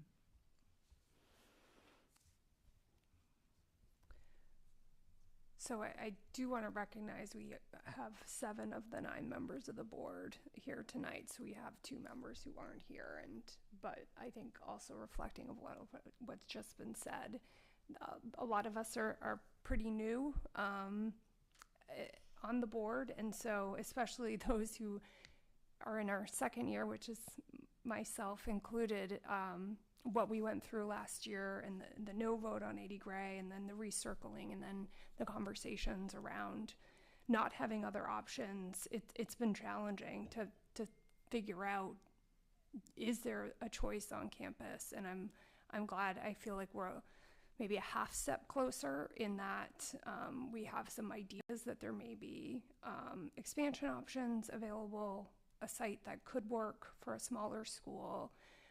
But one of the biggest shifts that I think really came to light for me on the joint session, where some of the reasons why behind no on campus were in play, was around the conversations, I think back in 2021, about changes in the from MDOT that would be needed in Cumberland, and there didn't seem to be a lot of interest in that at that time, which seemingly shifted of recent. And so I think that is one of the things that was, like, we couldn't exactly put our finger on why 2021 failed for an on-campus option. There was a variety of reasons, one of them being the MDOT, which is why we shifted ahead, and it does seem like the interest had shifted since then. And so I'm glad we can have conversations now about what the options are on campus, and absolutely want to do the due diligence. For example, on the long-term plan, if we are looking back at the campus, I don't want to be short-sighted. If there are additional properties that could abut campus that could be considered, I absolutely want to do that now, so we can consider that as part of the conversation versus it being, coming up after we've moved forward with a plan for a particular site. So I absolutely agree that we want to continue to understand what options there are. I think also relatedly, regarding the changes that would be required on Main Street, I think I would want a little more definitive answer from, really both towns, but obviously Cumberland, in terms of whether they support that option. Because we can't go down that path again if we get there and it's like, oh, no, sorry, that's out of the option again. And so I don't know if it's possible, you know. And the other thing too that we talked about, the benefit of 80 Gray Road, is that we're a two-town district. We don't have any physical presence in North Yarmouth, and being able to have that again following the close of the Memorial School. And I think while there are a lot of benefits to one campus, that is something we would really be losing by pivoting again back to one campus, and just something to consider. So I don't know if there's any way to get some sort of, I don't know, recommendations or somehow letter of support for either option, both options, I don't know, from the towns. Yeah, being a resident of North Yarmouth, the sentiment did seem to have shifted. And I don't know if it's just everyone's used to coming to this campus now, and the thought of having the school back in North Yarmouth, I guess some of the history isn't as, it's been closed for a long time for a lot of people having a school in North Yarmouth at this point. And so it's not as, I guess, fresh in you know, having the school there. But it did seem to shift some of the conversation of recent. I will share that some of the feedback I got, and this is a very, very small sampling, but North Yarmouth folks who said, my first choice would be one campus. My second choice would be a school in North Yarmouth. And then my third choice would be if we had property. So like if we had found property in Cumberland instead of 80 Gray Road, then that would have actually been worse to them than one campus, if that makes any sense. So yeah, I was surprised to hear that as well, that North Yarmouth families would actually prefer the one campus unless they could get a school in North Yarmouth. So, I don't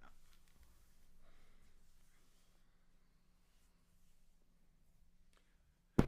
I would just like to, I'll try to make the point again, is that for me, the two new pieces of information that I had at the joint meeting, as opposed to the first meeting I attended, was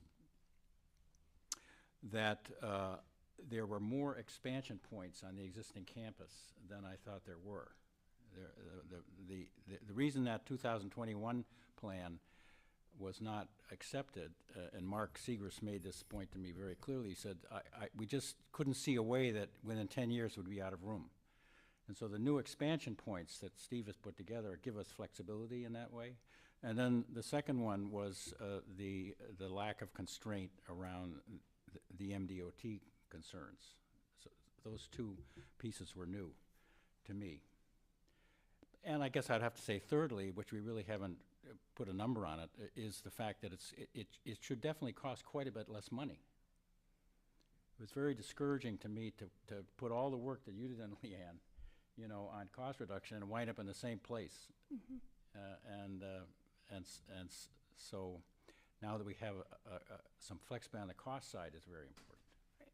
Yeah, and one of the biggest reasons is it's a much smaller school that we're looking at, right? And the infrastructure. On the campus, and the infrastructure costs were huge. Yep.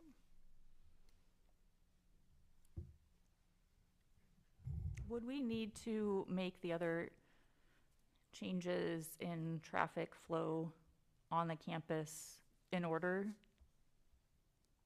to build on campus? Or would that have to happen later? Or could it happen later? I mean, not have to. I don't think I have an answer, Anne, for that. I think that it needs to be looked at, though, and for efficiency to have, permanently have this many more students on the campus. I think same thing with the MDOT, which also was a reason it was a no since 2.5, 3 years now, is that we assume that there is no flexibility with the MDOT. And we learned 2 weeks ago that there is flexibility now, that we can look at this again. I do think there needs to be a real look at how the roads on the campus work, especially the campus drive, which is the main drag that goes from the main street all the way down to Tuttle Road by the middle school entrance. I think that road really needs to be looked at again. And I think that it is not as efficient in terms of moving people in and out of our facilities right now. We've outgrown the road system we've got, basically. I also question the roads in between Mabel Wilson and the central office. You know, is that working right? It really doesn't seem to work at all. So I think there's definitely things that have to be looked at to make this work. That's my opinion. I'm not an architect, but I could suggest that that be looked at very strongly. Those were some of the things that Steve mentioned, was looking at the campus drive that goes down through and what would be the redesign of that. Is that road required by safety vehicles? I've always wondered. It was done as part of the site plan, and how does the traffic come off Main Street and then exit to Tuttle Road without having to tie up everything at each end of town? So it's not needed to be able to get a fire truck behind the building, or it could be narrowed. There's different points of access of how they would have to get to areas on the campus, and you would have to have trucks and stuff that could get by areas, fire trucks and stuff. Yeah, okay. Like, we have an emergency road that goes up, you know, from Campus Drive all the way up to the field house and behind the high school STEM area. So that definitely is an emergency access only. Right. But could we utilize that road in a different way? That's another thing that's come up. I mean, it can still be emergency access road, but can it be also utilized? Or can it be moved? You know, I think these are things we do have to find out in order to make this work on campus. Because the buildings are actually located in okay areas on campus, but I think it's everything else, the parking lots, the traffic, that is the concern. You'd actually have a traffic engineer look at all that and do a study on it and produce what the bottlenecks are and how that could be improved. I was just going to say, I mean, I definitely support taking next steps to get the information that we need, and I think it's just making sure that we're getting all of the information that we're going to need, including possibly, you know, letters of support from the towns that were recommended, including possibly, you know,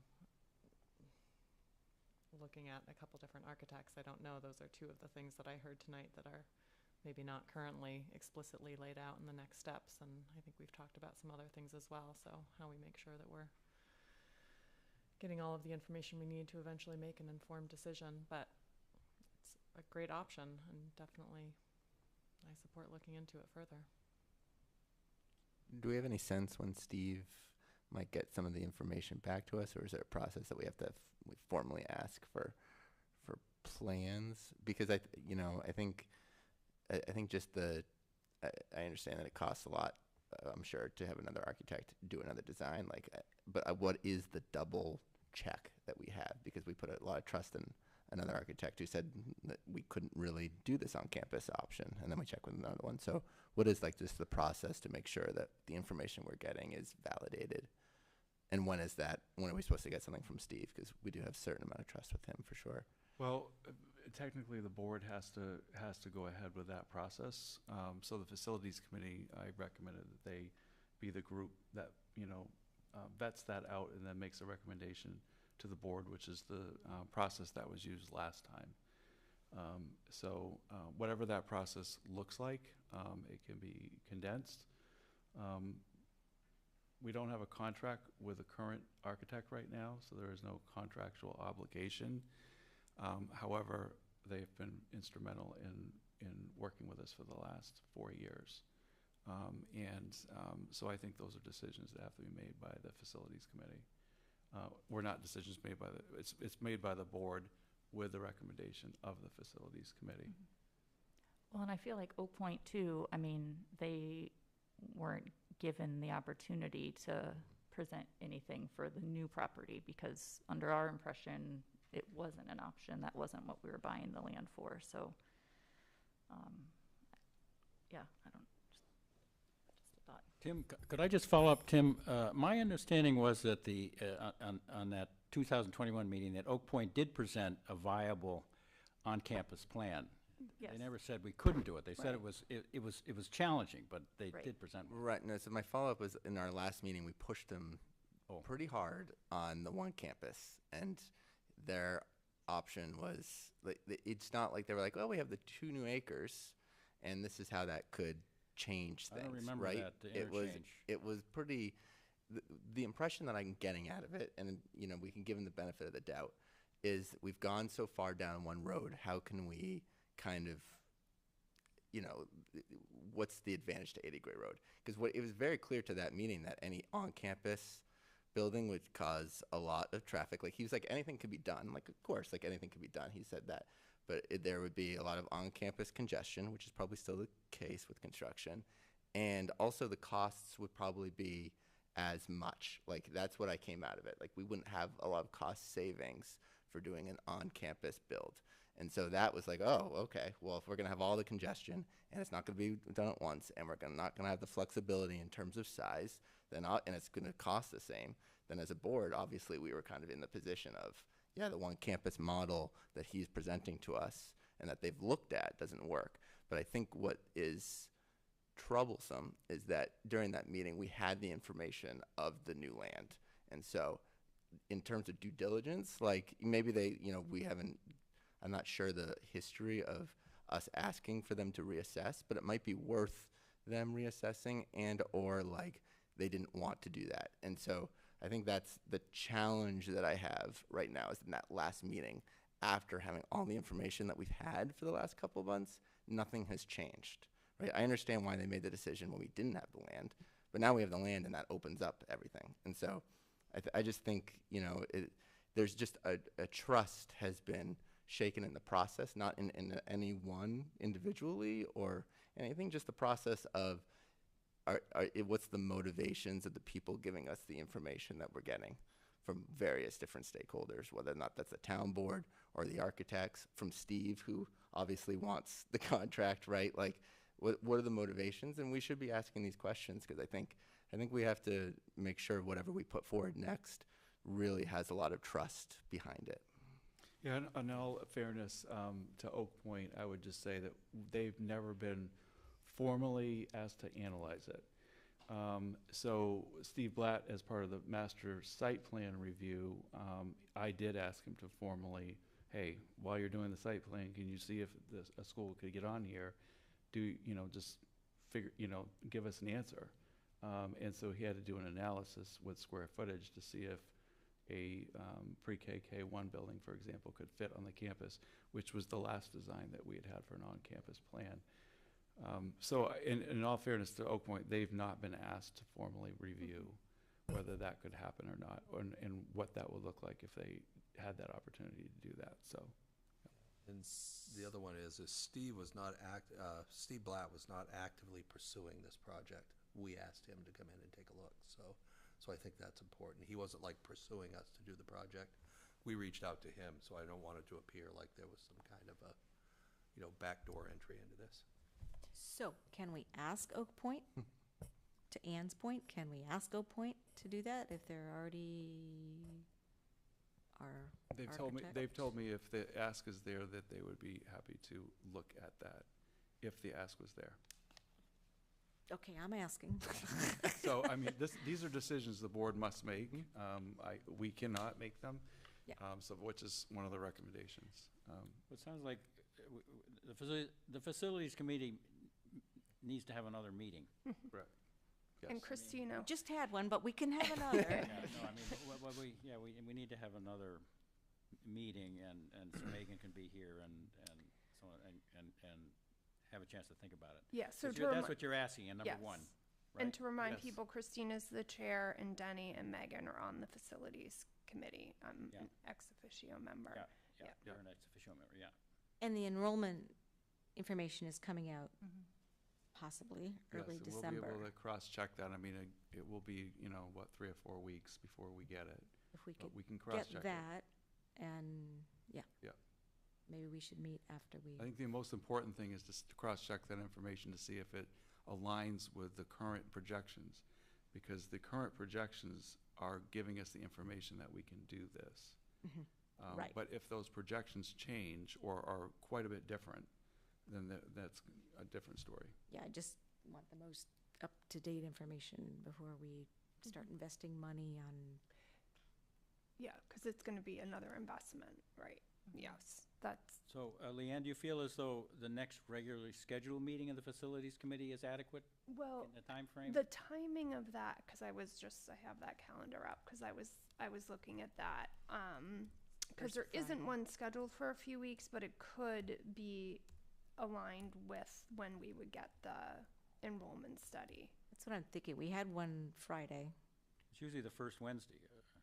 Friday. Yeah, of the so month, right? it's Friday. Yeah, First Friday of the month, yeah. it's on the 1st, December 1st. Yeah. Is the next scheduled one. And just, Tim, I just wanted to bring back to one point or question that you had about Oak Point and them answering questions at the meeting. My understanding, and I did touch base with Tyler from Oak Point last week, was that between the 2021 meeting where they said, that both towns said kind of clearly at that point to the no to the one campus option that was proposed at that time, the sentiment that I think he was coming through with around the not on campus was partially because of the understanding that the towns didn't want another building on campus at that time. And also throughout last year, the sentiment, or what we are understanding, was that it was a no to being able to build on campus. So I'm sort of assuming some of his responses were based on his understanding of what had been happening in the community at that time as well. And yes, he was not asked specifically to look at the new property. Yeah, I don't mean to infer any motivations. I think Oak Point's been great. I think they deserve honestly another shot to consider the 2 acres. I'm just saying that this information our land has been there for a while, and I think that we have an opportunity to do our due diligence, and they do too. Oak Point does as well, and Steve does as well, and all of us do. So I think we can just learn from the process and recognize that it's been imperfect to this point, and that includes, I think, just our first few meetings here, just what I'm responsible for being here, So I think just learning from that and building that trust with all of our agencies, both architects and the various towns, I think is something that we're coming away from this. And I'm really proud of the board, as I said, for doing our due diligence and asking and being in this position where we're at. But I think we just need to recognize the fact that this is, what do we call it, like a whiplash? Mm-hmm. Yeah. Yeah, Tim, I mean, I've been squirming, and it's in a very uncomfortable position to be in, very uncomfortable. It's not like, I was thinking about this, it's not like a fairy godmother dropped a parcel of land that we didn't know about before, and it just checked all the boxes that, Leanne had worked on with the RFP. No, it is a shift in thinking and a realization that information just hadn't been processed the way it should have been. And so as I've just kind of had to sit with this and realize all the things that I have to take back, that I, put myself out there in the community, people who trust me, that I have to go back and say, here's where we're at. It's that posture of humility. So as you said exactly, what do we learn from this so that the same mistake is not made again by future boards? And the humility of, we somehow did not have all the information. And I think that having to eat that humble pie, and there's a different noun I want to use, but I'm not going to have to eat that humble pie, is like, I can take it, because I do believe that this is a solution that is ultimately going to be better for the community. And I believe that this has a much better chance of passing, because everybody, I feel like, can at least have a better conversation now without all the stuff that 80 Gray Road just came with so much baggage, whereas this feels like something we can really work on as a community. And I think that that's going to really outweigh our discomfort and the ickiness with regards to which architect are we going to go with, and how do we reframe the conversation, and how do we undo what's been done. Like, that is so uncomfortable, but ultimately I think this is going to outweigh that. I would just like to add to what Kim just said, and just say that I also am feeling whiplash for designs later and 5 years later. However, I will be super honest and tell you that I do not feel the 80 Gray Road plan would pass again. And it failed once. I think that's also new information. We had a project that failed. And I think we have to acknowledge it, and to the point where, is it going to fail again? And I'm being honest with you, I was getting some pretty cold feet that there just continues to be so many questions about the 80 Gray Road. At this point in the process, that should have been we should have overcome that by now, and we haven't been able to do it. And I think some of it is because there's conditions outside of the board's control around that project for whatever reason. And I really question, we cannot have two failures on the same project. And I think a lot of people are still holding out for, don't tell us you can't put a school on the campus, just do it. You know, I think, I will tell you that we're not unique. There are many districts that go through this process. I know it feels really hard, but I've watched other districts go through the same exact process where it's like one thing to the next. How'd we get here? Politics sometimes. Sometimes it's a regulation that comes in, and then the regulation changes and the information changes. It is not perfect, and there's no perfect process to building a school of any kind. Schools are expensive, and they are so important to a community. And to build one, you have to be willing to go through the sludge to get to the prize. And the prize is a new building for kids, and that's what we need. And I'm willing to go through the sludge. I'm eating the humble whatever pie you just said. I'm eating it too, because not long ago I talked about why we can't do it on the campus. You know, we have to keep going through a process to get to the place where finally we find something that is going to work for students and meet the community's requirements. And it's a hard process. It's not easy. And we could analyze this one 10 times over and it wouldn't matter. It might happen again a different way. You know, it's just the way it is. And I think we're trying to also be honest with each other and the community too about everything that's how we got to this point. Right. It's a long and winding road. Yes. But we hope ultimately it leads to a school that our community can be, I don't even want to say bought in on, but can understand the need and it being responsive and responsible. So, okay. I'm also looking at the clock in front of me, and we're not making any decisions tonight. As we've said, we've laid out some recommended next steps. We've asked to add an additional school board meeting, so we'll have more time to go through items that we have. In addition, we have lots of other things other than just the new school project. So the step that we've laid out is for the facility committee to work on recommending an architect. We acknowledge the next meeting is December 1st. I guess we can confer if we think that's soon enough, and maybe just double checking on the numbers of recommendations. But that I would like to close discussion if we're good for tonight. Moved. Okay. And also recognize that we have another public comment period if the public would like to speak to the school project at all. I'm opening it back up. No new members, same rules apply. I'd like to recognize you. Thank you. So we get the 3 minutes back up.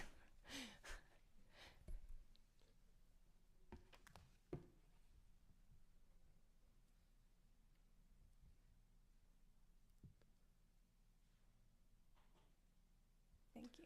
Good evening, Tim Mahalik. I've lived in Cumberland for 44 years. I wanted to speak to the public trust issue that you raised.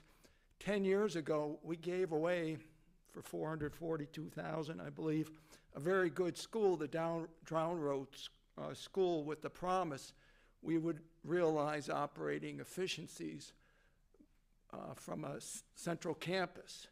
So going back further than the last 2 or 3 years, I think that's where the general public views the trust.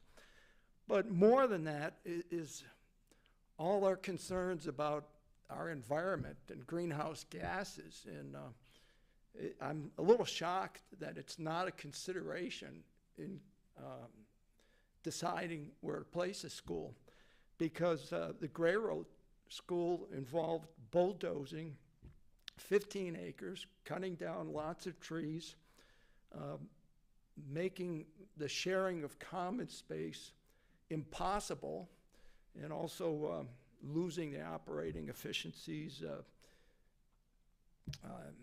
more fuel being burnt as people went back and forth between campuses.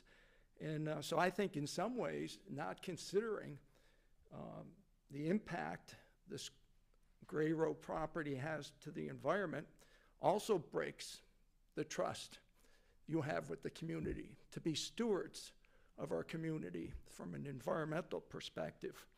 And that folds into the MDOT, because I'm always confused. They say, well, you can't have this because all the traffic going through Main Street. Well, people have to, and buses have to drive the kids up to North Yarmouth, and then they have to come back either to their homes or to go to work in Portland, the majority. I know some of the people work elsewhere. And so I think you can really push back on the MDOT. When they built the freeway through Franconia Notch, the feds wanted to go with a full-width interstate, and people pushed back, and it's a much smaller parkway.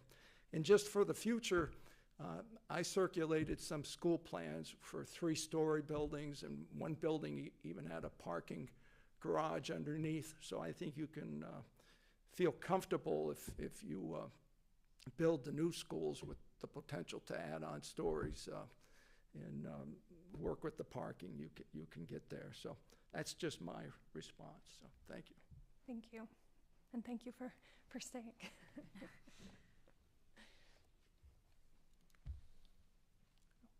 Okay. Close public comment. So we have a few remaining items for action. We got through the first 2 initially. Now we have professional positions. Can I get a motion for the GMS 6-8 position, please? I'll move to approve the appointment of professional position as outlined. Thank you. Can I get a second? Second. Do you want to present this position? Yes, this is a new position, and the position has been vacant for over a year. It was first advertised in the spring of 2022, and we have had 5 applicants over that period of time, but no one who met the credentials or would be able to do the position in the way that the school was looking for.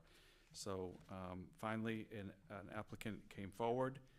The administration at the school felt it was better to leave the position vacant than to hire someone that wasn't qualified or wasn't the right fit for the position. Finally, 5th applicant in over a period of a year. This is a very specialized position, and it is a new position, and it's one that you really have to have the right mix to be in this particular role. And so this person that is before you tonight is the right match, and the team at the middle school is very happy. And they interviewed 4 out of the 5 applicants over the last year, but we had a team of people that have been doing these interviews and finally felt like they have found the right fit for the position. So moving forward with this tonight. Any questions?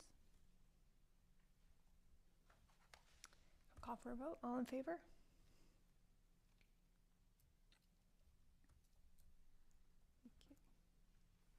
Unanimous.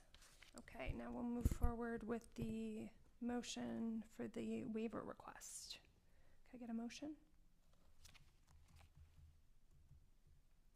I move to approve and submit the waiver request of October 28 and 29, 2023.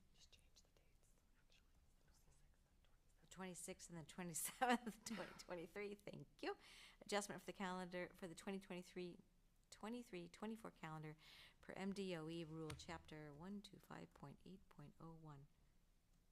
Thank you, Christina. Can I get a second? Annika, seconded.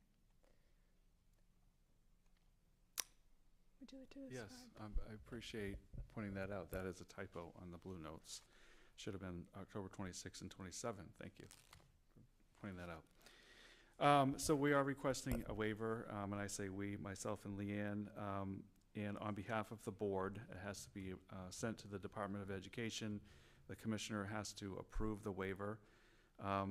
We're asking for the 2 days to be waived.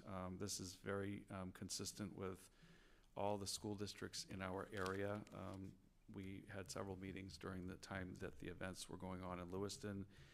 And afterwards, one of the considerations was how are we handling these 2 days?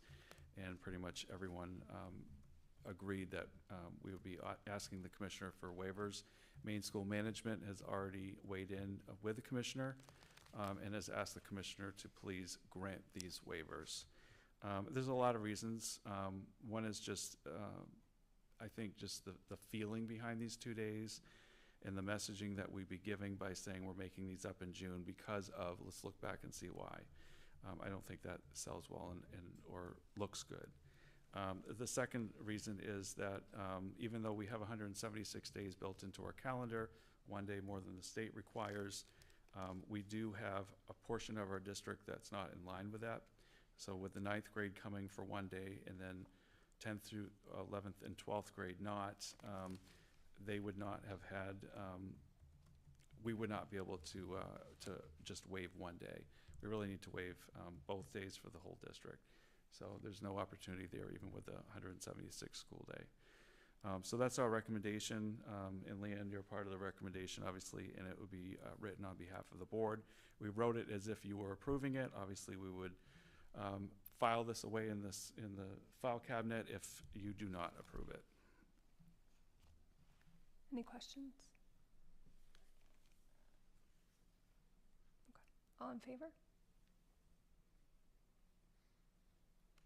Thank you. Okay, so it's now 9:02. I think per policy, if we're to continue with the meeting past 9, we want like the board to. It's not, well, it's Was it actually a 3 practice. hours? A practice. It's a practice. It's a practice. Yep. If it's after 9, do we want to still continue on with the agenda? What's left? Committee reports? It's committee reports, and how long is your superintendent report? I can make it shorter as long as you want. The highlights? I know there's some good highlights. Sure. So we'll continue. I have to say, I have to say that it's been a long time since we had a regular meeting. I and then know. We had a joint meeting. So there's a lot of stuff in this report. You might want to read it in the morning, but you know, we had the Maine Supreme. These are actually things that happened in the last month. I know they feel like they were so far away, but since we last met, these are things that happened. Maine Supreme Court visited Greeley High School. It was really a great experience we had students coming in and out of that experience all morning, and they actually heard real cases before them. And then the attorneys, after each of the 3 cases, would answer questions. Steve Moriarty, state representative, was the attorney for the day. And the students were able to ask questions about law. We have an introduction to law course at the high school. That class also stayed after and asked questions of the justices of the Supreme Court. So it was really, there's only 3 high schools in Maine this year that were tapped for this experience, and I want to thank Representative Moriarty for making sure we were one of them. At Greeley High School, we also had a 2-week exchange from students from Bar France. So Kim McDonald and Taylor Poulin, who are here tonight, were involved in planning that exchange. And the high school students from our school will be going over to Bar in the spring. I believe it's April, as part of this exchange. They'll be going during the vacation in April. Also at the high school, there was a day earlier in October that was really kind of a big hit for everyone. English teachers worked with seniors around their senior essays for the Common Application. Juniors took the PSATs. Sophomores were able to visit a school of their choice, whether it was Colby, Bowdoin, or USM, so a main school. Freshmen had on-site experiences with Camp Kiev. This is the second year that we've had them come in. That was all day, just kind of bonding and community experiences. So it was a really good day for the high school. The middle school, really 4-8, has been involved in a lot of Spirit Week stuff. So did the high school, but a lot of dress-ups. You can see a lot of the staff got into it. In fact, they were probably even more into it than the students were. You can see Principal MacArthur is down there in the Barbie box. I just wanted to point that out. At Mabel I. Wilson School, there was a dedication. Janet Hotham was, as a long-term staff member, ed tech at Wilson School and in the district in general. And she unfortunately passed away about a year ago. And there's plans to do something for her. This beautiful bench on the new playground. It's just a great place, and I knew Luann Balzano-Brooks, who's here tonight too. She was involved in that process. Actually, you were, well, with Lori Vogel, were very instrumental in making sure this happened. So it's just a really nice addition to the playground. So thank you to all those staff. Also at Mabel I. Wilson School, there was the annual costume parade for the kindergarten. They paraded around the whole school with the older students, kind of cheering them on, as well as the staff. And then you can see Officer Owen here. She had actually there's probably 3 or 4 students that I saw wearing a police uniform. So she had basically a whole contingency crew there helping her out that day. Mabel Wilson School also, Joanne Matusko's art classes have been working on watercolors and painting. That's kind of one of those lost arts per se in our modern era with technology. So it's really great to have students working with mediums. And Joanne and Linda, who both work at the Wilson School, do a nice job bringing that in. And Jonna King, a kindergarten teacher, this is an annual thing she does, is organize food pantry items and then take them down to the food pantry in the Cumberland Town office. So again, her students were involved in that, making sure there's a lot of food for the season. In the athletic world, I'm not going to get everything at this point. It's been so busy with athletics, but the girls cross country team won the Western Maine Class B title, so congratulations to the Lady Rangers. And then in every sports team or game, there was an event for every sports program where a student spoke about the Kyle's Care program. And Kyle Cares is a student who passed away in a neighboring state, I think it was Massachusetts, as a result of a mental health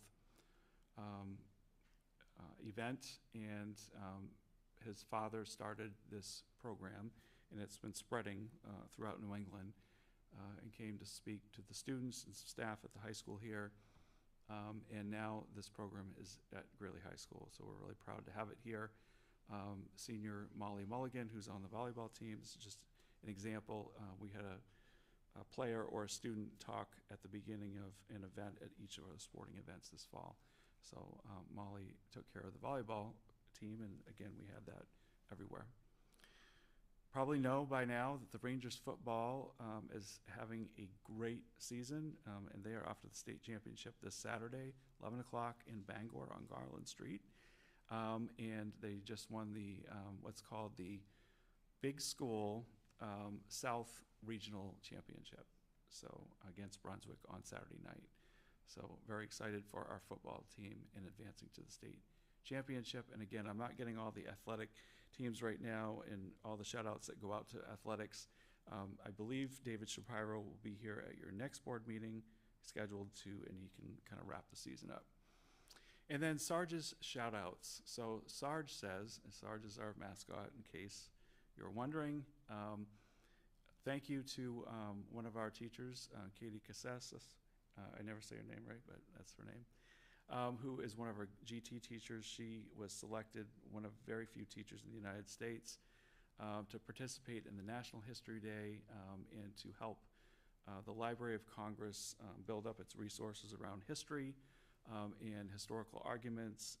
This is an amazing program that we've had in our district for a number of years. Kathy Kearney was a teacher before Katie, and Katie has taken the baton, and our students go on to nationals year after year. And so it's such an important program in our district, especially at the middle level.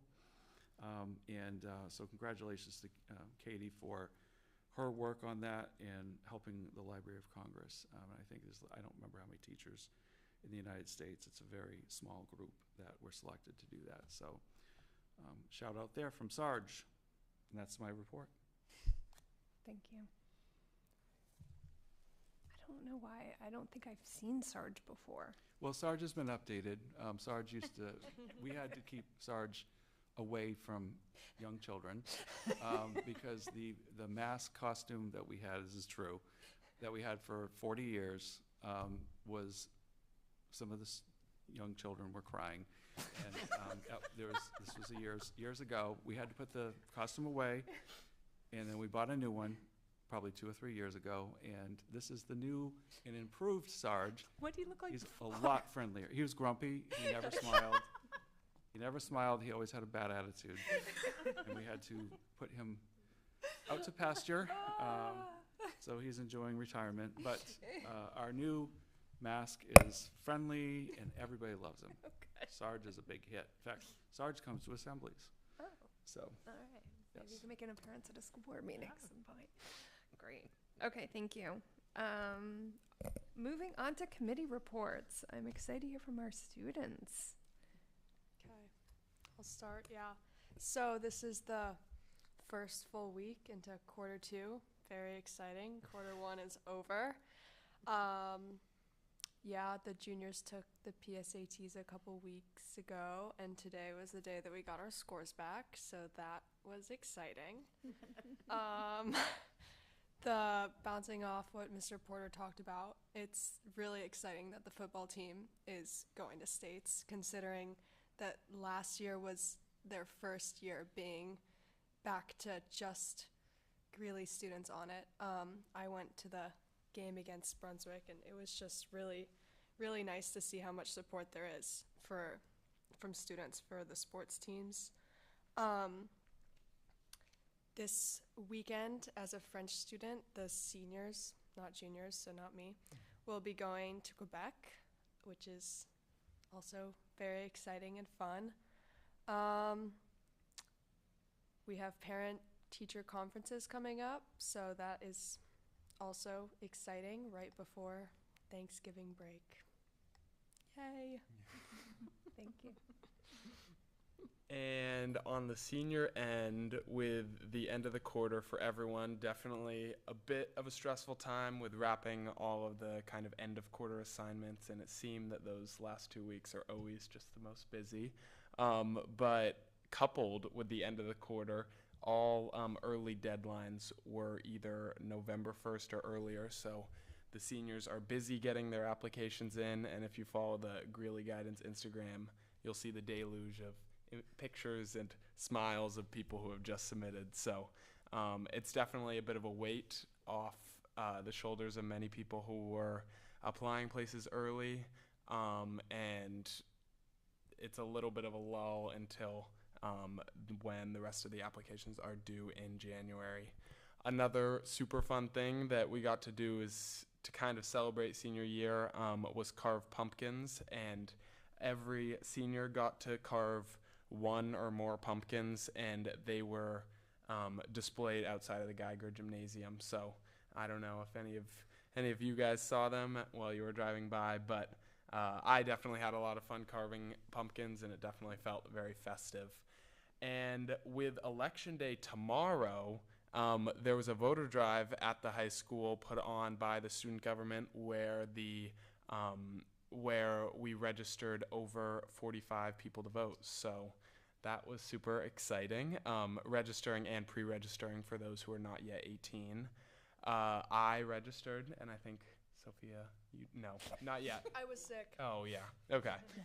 But there was a lot of people who came to register, and was an increase by about 4 times from last year. So that was exciting, and overall, yeah, it's been a fun time and long time since the last meeting. So I'll try and just keep it brief and end with that. Thanks. Tommy, they had that here at the high school again, right? The voter registration? Yeah, Mhm. because that was, we've done that before. I just wanted to point out that the high school does a great job with helping seniors submit their applications, their essays, voter registration. This is something you do not see in every community, and I think our community does a really, really good job of it. And I know I've gotten a lot of good comments from families about the support that their seniors get in this community. So I just want to throw that out there. Definitely. It's definitely something I've noticed, the guidance department with students coming in. Definitely I've been like, "Oh my gosh, I need this question answered right now." I'm like, and they're so helpful and so understanding. So they do a really great job at helping students apply and just with their post-secondary plans in general. And they do an excellent job. Really, really great. Awesome. Thank you. Community engagement. I know Megan's not. Yeah, I'm not sure where she left this off last time, but we've met a couple of times to go over the mission and vision of a new committee, and we've kind of built out a framework for us to more regularly connect with the public and have more two-way conversations with them. So we are looking at either expanding on our website or building like an independent website or communication tool where there'll be information from the board directly, FAQs, and just the most up-to-date direct conversation from the board, but also a place where people could ask us questions.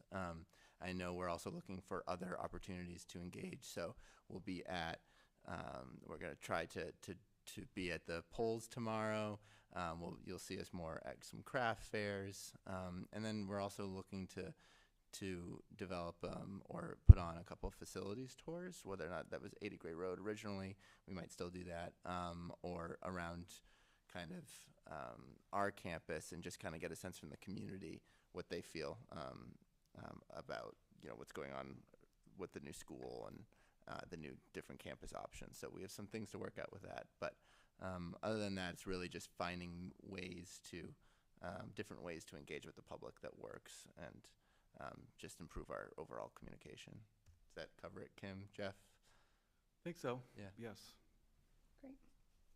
So I know Tom is not here from finance, and I don't know if we have, I know we had the one meeting that was around the 80 Gray Road financing, but I think we haven't had anything since. So moving to policy. Since our last board meeting, the policy committee has completed the initial edits to the graduation policy, which has now been sent to Drummond and Woodsum for their review. We have our next meeting tomorrow on Google Meet, where we'll be discussing policy BED, remote participation at board meetings, because there was a change in statute regarding that, or not statute, but maybe statute. Sorry. And then if hopefully we'll also be able to discuss BDF, board advisory committees, and BDE, board standing committees, just to make sure that everything is following our current practice with the board, because as of right now, we don't have BDF as a policy. It's been presented, but it isn't, was never finalized by the previous committee. Thanks, Anne. Facilities, Christina?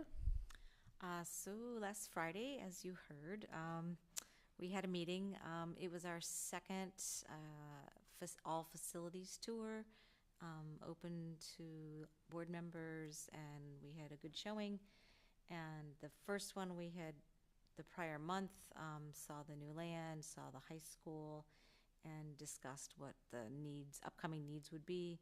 And the second time we did the, what did we do? We did the Mabelai, and we did the middle school, and the administrators were able to walk us through and talk about what other needs and showed us different places that we'd need to be looking at in the future. Does that cover that?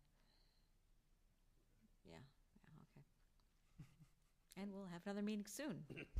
Sounds like it. Okay. The tours were awesome, so thank you for. Yeah, no, Yes. I'm glad people can everyone that make it. Yeah. participated. It was really good. Yep. And also some of the administrators that we may have surprised when we came into their building were very gracious. No, they loved it, actually. They do really like, did, yeah. they enjoy the opportunity to let board members know what they think needs to happen in their schools. And repairs and all that stuff. So they thoroughly enjoyed it. Yeah, it was nice. All right, curriculum. I know Tom's not here, and I don't think there's been another meeting. We did have another one. We went over the MEA scores, which they were stable/strong. So that was good. And then we went over the annual report, the data. You know, how many students are in the IB versus AP, which we were previously discussing. And did I miss anything out of that? Tommy, was there anything else? I was not able to make it to that meeting. Okay, let's see. There were a bunch of Denny, upgrades huh? Did I miss anything? for the annual report. There's a lot of upgrades. We spent a bit of time talking about those. Yeah, that's right, yeah.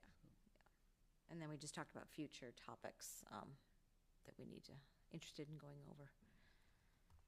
Great, thanks for providing that update. Equity. We have our third meeting on Wednesday at 3:15 in this room, and we are still working our way through the plan. We decided to look at it from a different perspective and make sure that the district leadership team, the administrators, were very clear on what their responsibilities would be as the plan is written right now, along with what Jeff's responsibilities would be as superintendent. And so it's important to just give the district leadership team a chance to make sure that they have really thought through that and that we can just make sure that we're offering something that can realistically happen through the administrators. So that's going to be a big piece of our meeting on Wednesday. Great. Oh, and sorry, because we're pushing back a little bit, so much is happening with this conversation about the new school, and that tonight needed to be about that, plus understanding that we maybe needed to spend a little bit more time with the district leadership team. We will not have the plan for the board to look at and finally approve before Thanksgiving, which was our original goal. But hopefully before January, we will be able to present that to all of you. Thanks, Kim. Ad hoc committee reports, any? I'll just say quickly related to community partners, PTO and Foundation 51, we're meeting next week. And this is the final week of PTO's Parent Power Appeal. So people can donate to help support the enrichment in our schools. Thank you. Any other ad hoc committees? Okay. So closing committee reports, moving on to communications. As I mentioned earlier, we were looking to add an additional board meeting to the calendar because we had quite a pause with the joint meeting. And then, as we've heard throughout tonight, quite a bit going on. Have we confirmed we are looking at the... I don't think we've heard from everybody yet. Okay. I think Melissa had heard from most. So do you want me to just go ahead and schedule it? Sure, and if you, we were looking at adding Monday, November 27th, so we would have 3 meeting dates in a row, the 20th, the 27th, and the 4th of December. Yep, okay. We can go ahead and we'll just send it out Okay. at this point. Great. And that was the only item I had there. Can I get a motion to adjourn? So moved. Okay, a second? Second. All right, all in favor? Thanks, everyone.